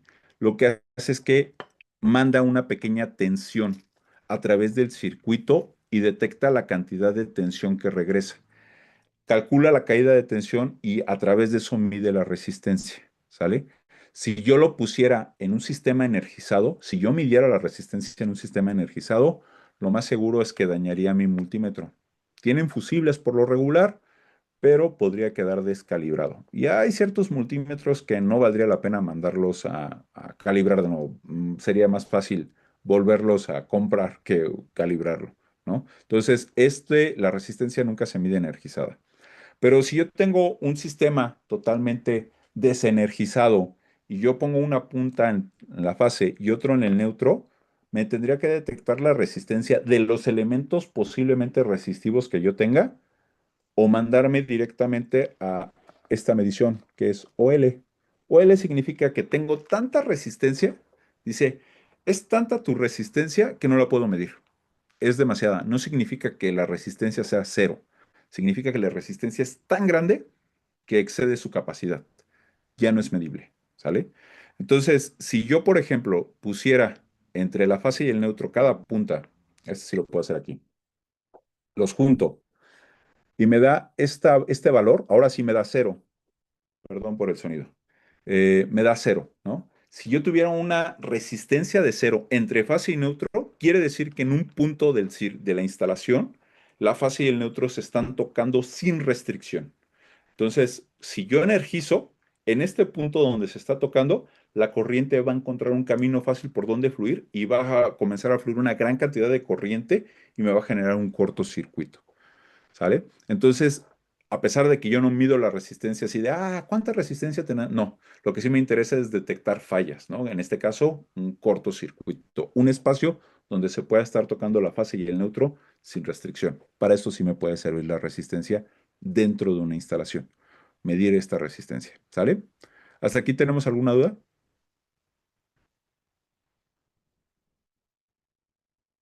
No, ok. Ahora, voy a... Vale, vale. Ahora voy a regresar a la presentación. Ya estamos aquí.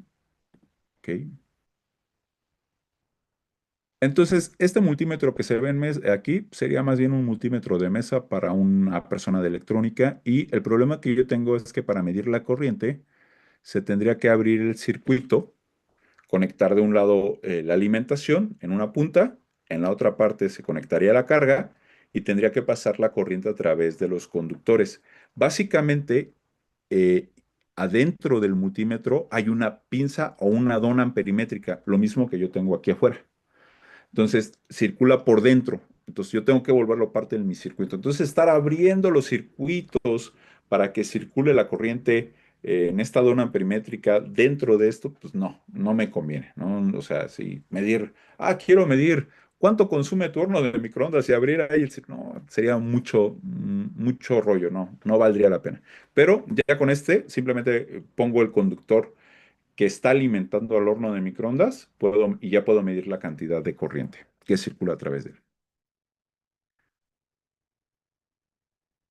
Vamos a ver, aquí hay otro ejemplo. Aquí está, justamente para medir corriente, la alimentación entra por uno, sale por el otro hacia el foco y entonces se tendría que abrir y se vuelve más complejo. Pero aquí está el multímetro de gancho. Aquí este, por ejemplo, si cierra la pinza amperimétrica o dona amperimétrica y ya permite la medición. ¿Sale? Este se utiliza más en electricidad. Y la resistencia, en este caso, de hecho, aquí lo que está midiendo es justamente una resistencia de electrónica. En electrónica sí se ocupa mucho medir la resistencia porque hay muchos elementos resistivos que utilizan para generar caídas de tensión. Pero bueno, eso ya es de electrónica, ahí sí no me voy a meter.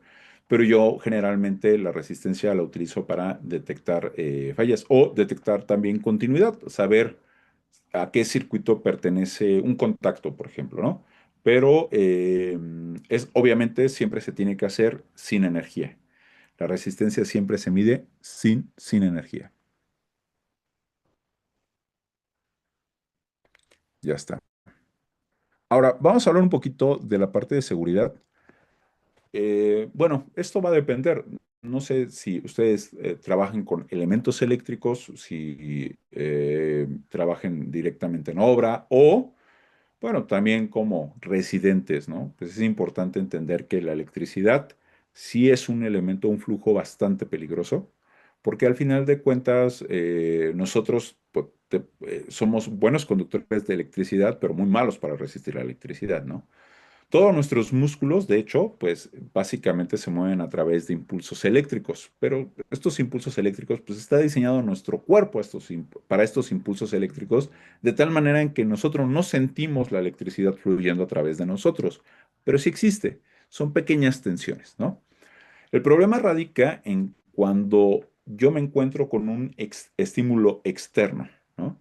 Entonces, si yo agarro un conductor que está energizado, al momento de que yo lo toco, pues voy a cerrar mi mano directamente porque todos mis músculos se van a ver estimulados y van a cerrarse, ¿no? A través por este conductor, por este estímulo externo, ¿no? Si yo toco un conductor de 127 volts, seguramente es algo que va a suceder y va a comenzar a circular la energía a través de mí. ¿Hacia dónde procura ir siempre la energía eléctrica?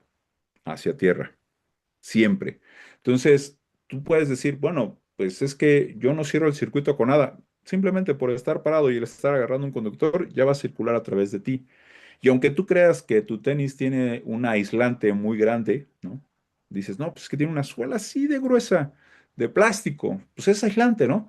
Pero no está diseñado y puede tener filtraciones y entonces puede generar que a través de ti circule una descarga eléctrica, ¿no? Entonces, todos nuestros músculos siempre se van a ver, se van a mover a través de impulsos eléctricos y los músculos de mi corazón también. Entonces, eso se vuelve un problema porque si llegara a haber un estímulo extra o externo hacia mi corazón, pues puede provocar un paro cardíaco, ¿no? Esto sí es algo que puede suceder en baja tensión. Baja tensión hablamos de 100 a 1000 volts, ¿sale? Entonces, digo, si es muy bajita la tensión, si tocas algo de, no sé, 11 volts, no, no te va a pasar nada. Pero 127 volts, que es lo que manejamos nosotros normalmente en una instalación residencial, sí, sí puede generarlo. O sea, no significa que si lo tocas inmediatamente te va a dar un paro cardíaco, no, porque también debes de considerar que va a tomar el camino más fácil y el camino más fácil puede ser que no pase por nuestro corazón, sino que pase por un lado, pero de todas maneras sí es peligroso. Entonces, si llegara a pasar por el corazón, pues sí se podría volver un problema. Y esto sucede mucho con electricistas, la sobreconfianza, ¿no? El hecho de sentir, no, pues yo ya sé, no pasa nada. Pues sí, si ya sabes, deberías de saber que es peligroso y que la electricidad no nos va a juzgar, no va a decir, ay, parece que este sí sabe, mejor por él no paso. O sea, no, pues al final de cuentas va a fluir por donde mejor pueda, ¿no? Entonces, siempre es importante que cuando se trabaje con electricidad, se trabaje con un equipo de protección adecuado, ¿no?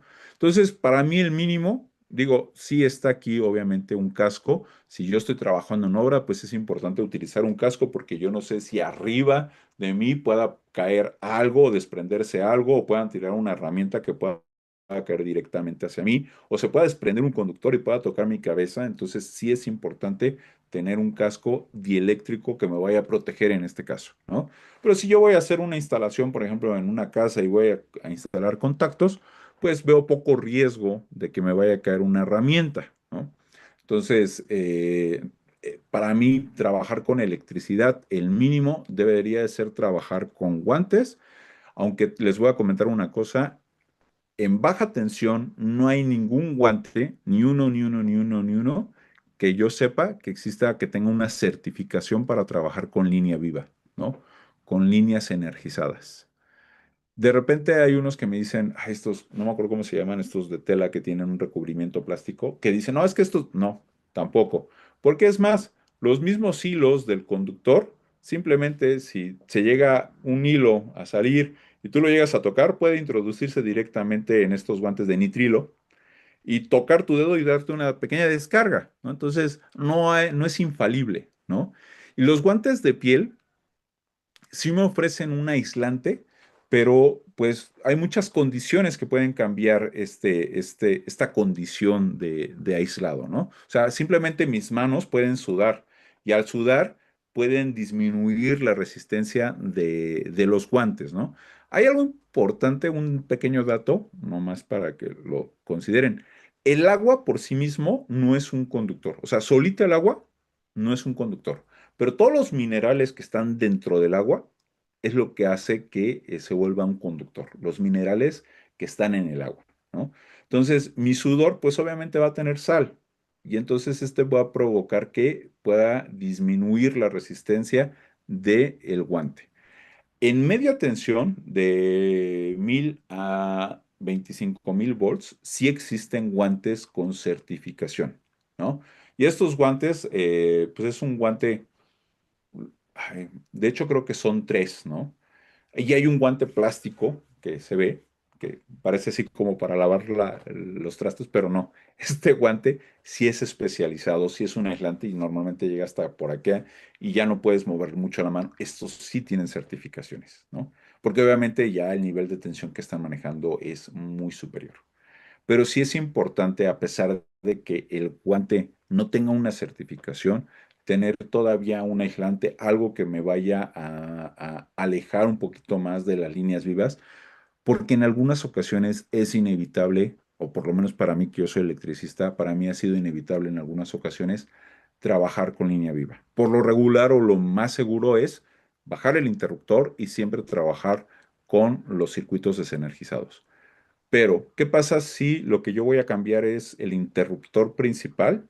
Pues obviamente no va a venir CFE y me va a hacer una libranza nada más para mí solito. No, obviamente no.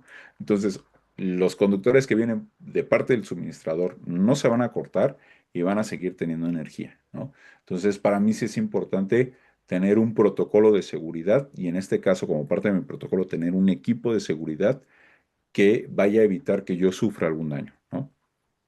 Entonces, normalmente en ese tipo de instalaciones, lo que yo hago primero es, obviamente, con los guantes, con traer una ropa de algodón, es buena idea, siempre tener ropa de algodón, también mezclilla, pero que no esté combinada con nada, porque luego de repente hay mezclilla stretch, que ya viene combinada con otros elementos. Entonces, ropa de algodón, guantes, tratar de bajar toda la carga metálica que yo pueda tener en mi cuerpo, si alguien utiliza piercings, si alguien utiliza collar, reloj o utiliza alguna esclava, todo ese tipo de elementos, tratarlos de disminuir a lo mínimo, ¿no? Habrá cosas que no me pueda quitar, ¿no? Pues obviamente los jeans van a tener posiblemente un botón metálico, bueno, ni modo, pero disminuir la carga metálica. Botas dieléctricas. Esta bota dieléctrica sí está diseñada para para ofrecer un aislante con respecto al piso, para que no haya filtraciones. Obviamente tienen capacidades, ¿no? Pero las botas dieléctricas, si no mal recuerdo, creo que es hasta 25.000 volts. O sea, tienen una buena capacidad de aislamiento. Bueno, obviamente dependiendo de la marca, pero sí tienen buenas capacidades de aislamiento. Entonces, tener estos elementos para poder trabajar, ¿no? Como mínimo. Y obviamente, pues, herramienta adecuada, ¿no? Herramienta que me va también a mantener aislado, que va a tener un aislante que me va todavía a mantener todavía más aislado del conductor. Entonces, sí se vuelve importante este tipo de elementos. Ahora, la ropa de algodón, siempre se recomienda que sea ropa de algodón, una, para no generar electricidad estática, y la otra, para si se llegara a quemar, si por alguna razón se llegara a quemar la ropa, el algodón se deshace.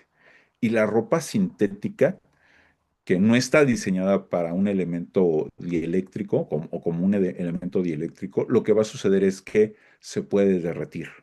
Entonces, si esta ropa se derrite, pues se genera un mayor problema, porque se puede derretir sobre la piel. Y no solamente generarte la quemadura, sino infectarte la quemadura, ¿no? O sea, porque es un elemento que no debería estar ahí. Entonces, no es una buena idea. La otra cosa, protección facial, en este caso podrían ser unos gogles, ¿no? De seguridad o también una careta. Y también dependiendo del trabajo, no todos los trabajos van a tener el mismo equipo de protección personal. Yo mismo como electricista, pues tengo que cambiar cosas, ¿no? Dependiendo de lo que estoy haciendo. Por ejemplo, si yo estoy haciendo un barreno con un taladro, ocupo protección, ¿sí? Para los ojos. Lo bueno sería también tener una protección para nuestras vías respiratorias, porque al estar haciendo el barreno va a soltar polvo. Y algo que yo definitivamente no sé es si este muro a lo mejor pueda tener algún tipo de moho, ¿no? Y entonces imagínate estar haciendo un barreno y estar soltando todo este polvito y estarlo inhalando, pues no es buena idea que vaya hacia tus pulmones. Y una cosa que sí quitaría al momento de estar haciendo un barreno, quitaría los guantes. ¿Por qué? Porque si el guante se llegara a enganchar con la flecha, con la broca que está girando, se puede enrollar y mis deditos sonían los que sufrirían. Entonces, en este caso, al trabajar con este elemento que está girando, no trabajaría con guantes. Si las manos desnudas llegaran a tocar este elemento giratorio, posiblemente se quemen, pero te quitas y ya, ¿no? O sea, pero no se va a atorar, no es algo que se va a quedar ahí atorado, ¿no? Entonces, lo ideal es obviamente asegurarte bien de dónde vas a sujetar el rotomartillo para que obviamente no sufras ningún tipo de daño, pero sí no tener este elemento que pueda generar algún problema.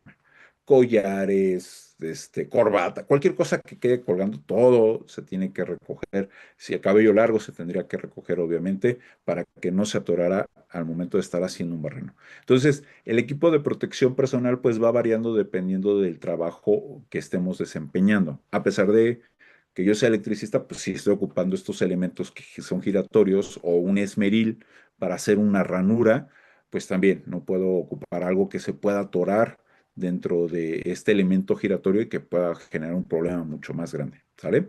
Entonces, sí va cambiando, pero sí es como parte de lo principal tener este tipo de guantes al momento de trabajar con línea viva. Ahora, ¿existe ropa sintética que es dieléctrica? Sí. ¿Y que está diseñado para esos elementos? Sí. Pero es un poquito de ropa más especializada, ¿no? Ya alguien que vaya a hacer un mantenimiento a una subestación, que puede tener una tensión residual de 24.000 volts, a pesar de que esté desconectado. Entonces sí tiene que tener cierto equipo de protección personal para evitar arcos eléctricos y que le generen algún tipo de daño. ¿Sale? Y aquí, bueno, pues vienen distintos ejemplos, ¿no? Por ejemplo, de equipo de protección personal. Y sí es importante hacerle caso a los equipos de protección personal que nos piden algunos equipos, por ejemplo, de nuevo, el rotomartillo, ¿no?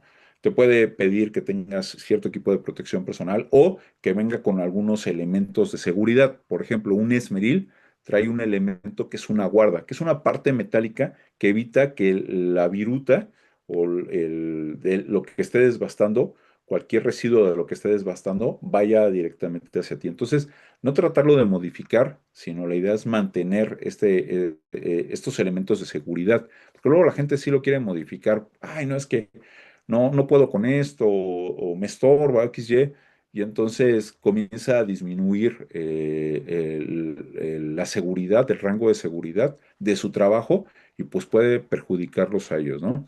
Al final de cuentas, pues si yo trabajo, o si yo trabajara por una empresa, ellos están obligados en darme el equipo de protección personal. Yo estoy obligado en utilizarlo, pero a ellos lo que les interesa es que no los multen, ¿no?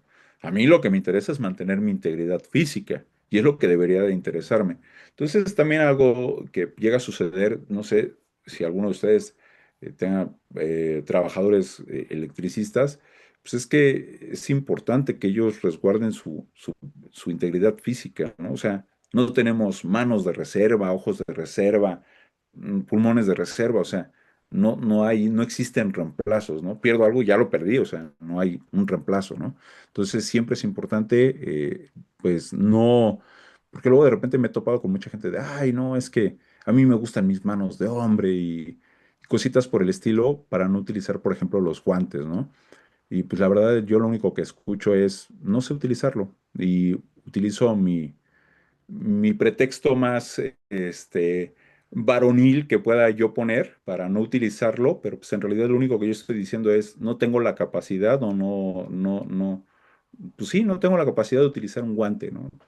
Entonces sí hay que tener mucho cuidado con eso. En especial, si van a trabajar ustedes también, siempre resguardarse. Obviamente, nadie nace utilizando guantes, sí se van a sentir muy eh, con van a sentir pues, poco tacto, ¿no? O sea, el tacto fino, mejor dicho, se va a perder, pero para eso son las herramientas, ¿no? Si sabes trabajar con guantes es porque trabajas con las herramientas, ¿no? Entonces, por ejemplo, si yo quiero agarrar algo muy pequeño, agarro pinzas de punta, ¿no? Que me va a permitir agarrar elementos pequeños, ¿no?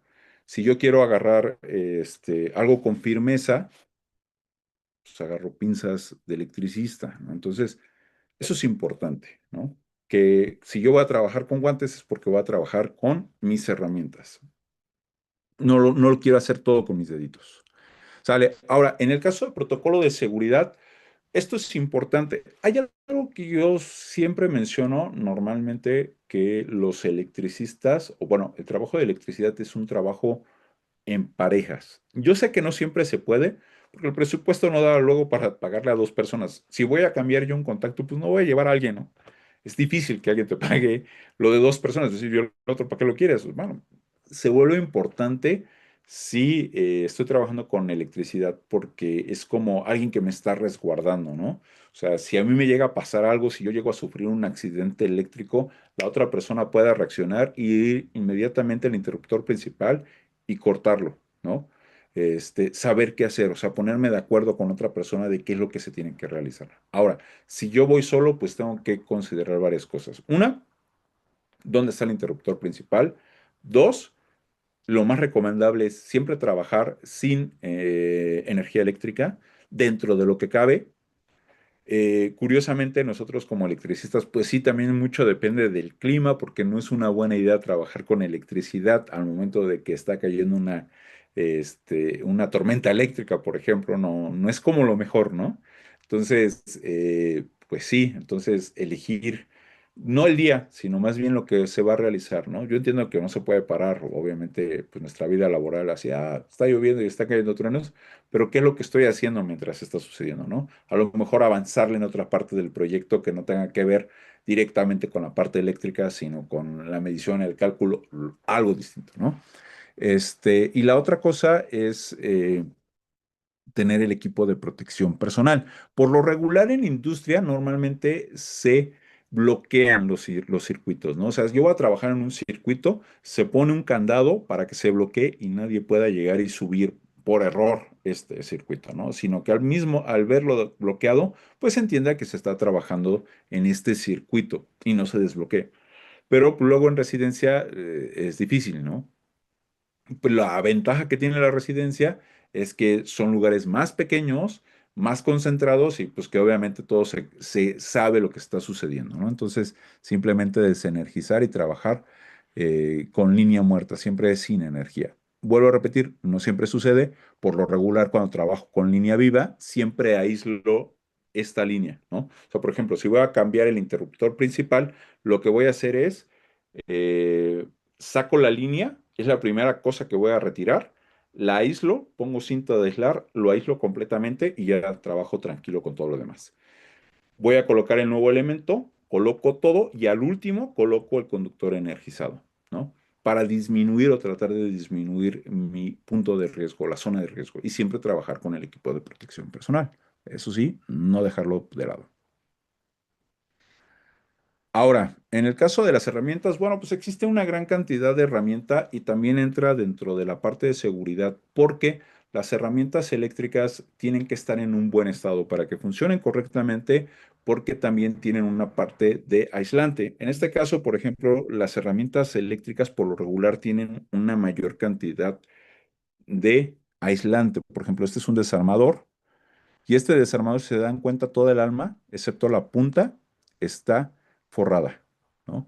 Y esto le va a brindar una mayor protección. De hecho, tengo unas pinzas, estas pinzas son normales, las que les estaba mostrando hace ratito, ¿no? Tienen esta parte que es metálica, donde voy a tener un filo y voy a tener una parte de sujeción, ¿no? Entonces, con esta parte de filo normalmente o desforro conductores o corto conductores y con esta parte sujeto. Las pinzas de punta pues están hechas para sujetar cosas más pequeñas o finas, ¿no? Pero existen unas pinzas que son de seguridad total. Estas pinzas son exclusivamente de electricidad. No las veo sentido alguno utilizarlas para otra cosa. Y ahorita acabo de adquirir unas, déjense las muestro.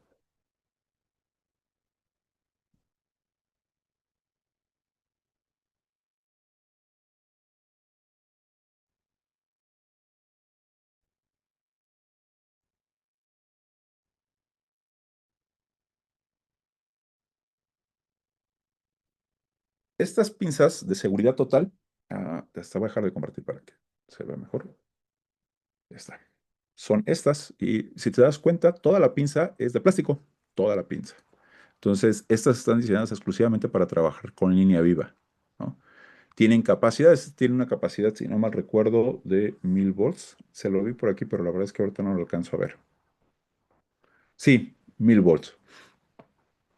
Y toda la pinza es de plástico, no hay ninguna parte metálica. Entonces, esta pinza sí es de electricista como tal, diseñada literalmente para un electricista. Obviamente, nada conduce, ¿no? Aún así, a pesar de que tuviera estas pinzas de seguridad total, seguiría utilizando guantes, porque no sé si algo pudiera rozar mis manos, algún conductor energizado pudiera rozar mis manos, siempre es importante mantener las manos protegidas.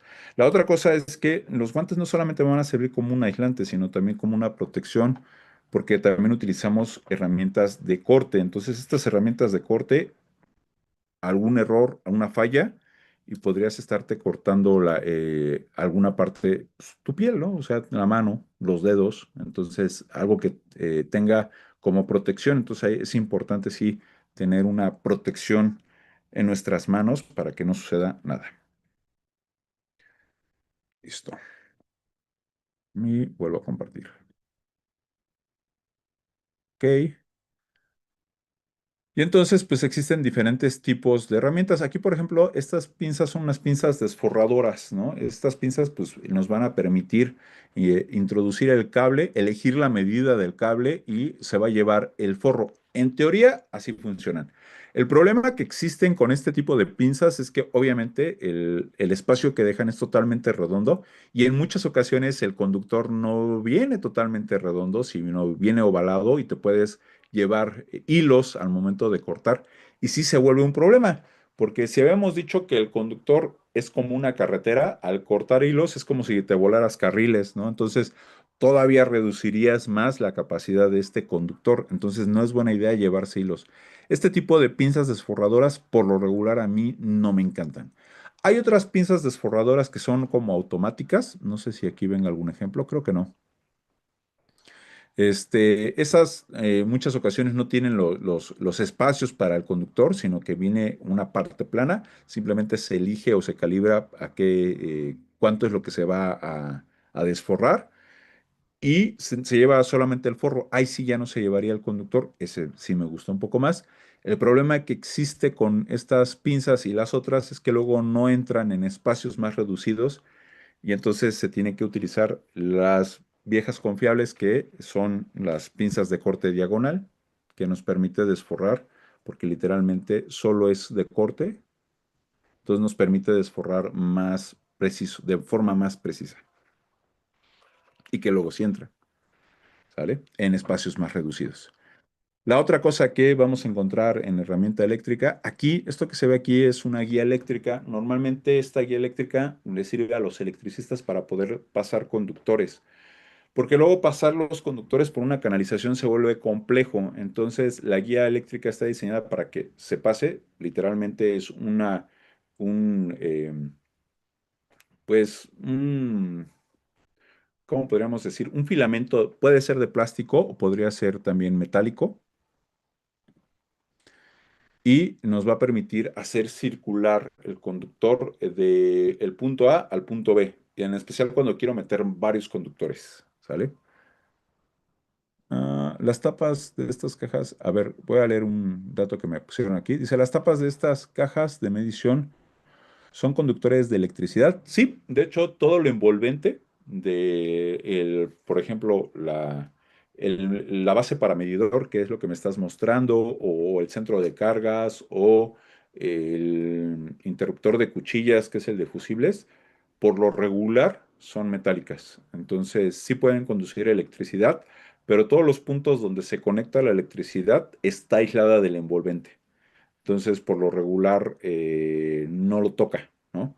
Si lo llegara a tocar, sí sería un problema. Me he topado con instalaciones así, sí se vuelve un problema. Ahora, ¿por qué pueden ser metálicas o cuál es la conveniencia de que sean metálicas? Bueno, pues son materiales normalmente mucho más resistentes, pero no solo eso, sino que todavía no he explicado la parte de tierra física, los mismos envolventes, la misma canalización metálica de una instalación. O sea, si yo tengo tubería metálica, puede funcionar bajo ciertos términos como la tierra eléctrica y ya no tendría que meter otro conductor, sino que el mismo envolvente, la misma canalización, las mismas cajas eléctricas, si son metálicas y todos los elementos cumplen con lo establecido por la norma, puede funcionar como una tierra física.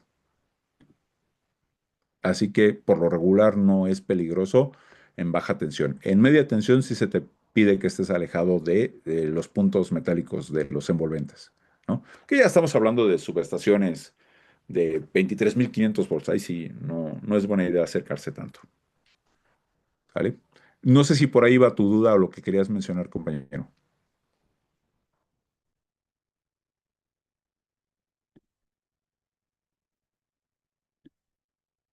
Ok, listo.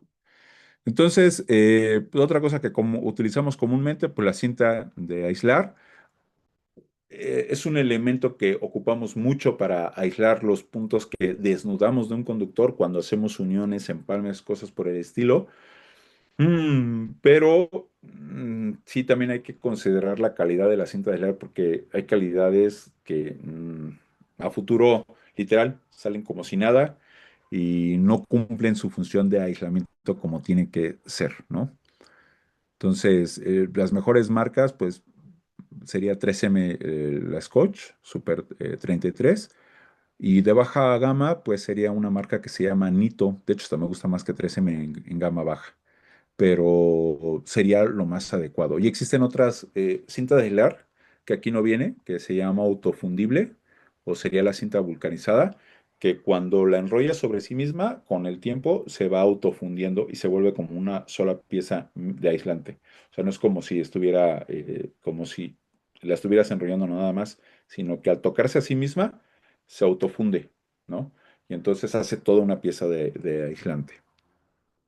tijeras, desarmadores. Estos son los desarmadores de electricista. Y pues las distintas pinzas. Estas, por ejemplo, estas plumitas que se ven aquí son detectores de línea. A mí particularmente no soy tan fan.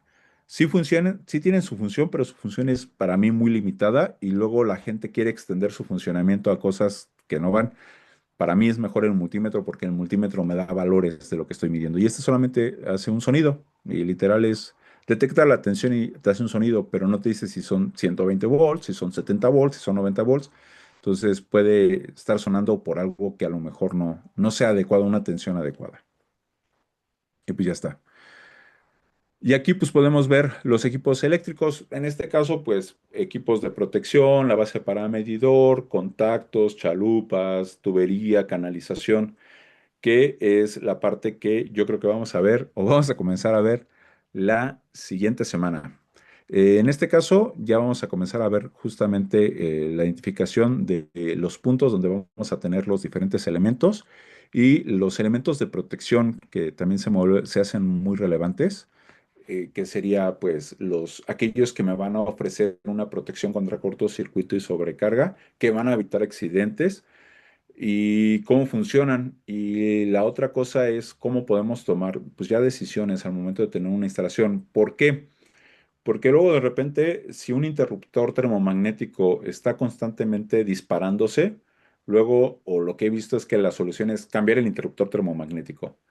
Y la realidad es que el que dispare un interruptor termomagnético no es un problema, es un síntoma del problema, ¿no? Es como la tos, ¿no? Es así, a lo mejor te agripaste y estás estornude y nada más te enfocas en evitar el estornudo, cuando en realidad pues el problema es otra cosa, ¿no? Entonces hay que atacar la verdadera enfermedad del saber por qué está disparando un interruptor constantemente. Sí, a lo mejor una solución es cambiar el interruptor, pero también posiblemente sería cambiar la instalación completa, los conductores de este circuito, porque a lo mejor ya no es adecuado para la capacidad que maneja, pero eso sí ya es algo que vamos a tocar la siguiente semana. Chicos, espero les haya gustado esta breve explicación de electricidad, les haya servido de algo y, y los veo espero la siguiente semana. En este caso yo puedo nada más los viernes, le comentaba a Esteban. Entonces, pues los veo la siguiente ocasión. Que tengan excelente noche y se la pasan bonito. Hasta luego.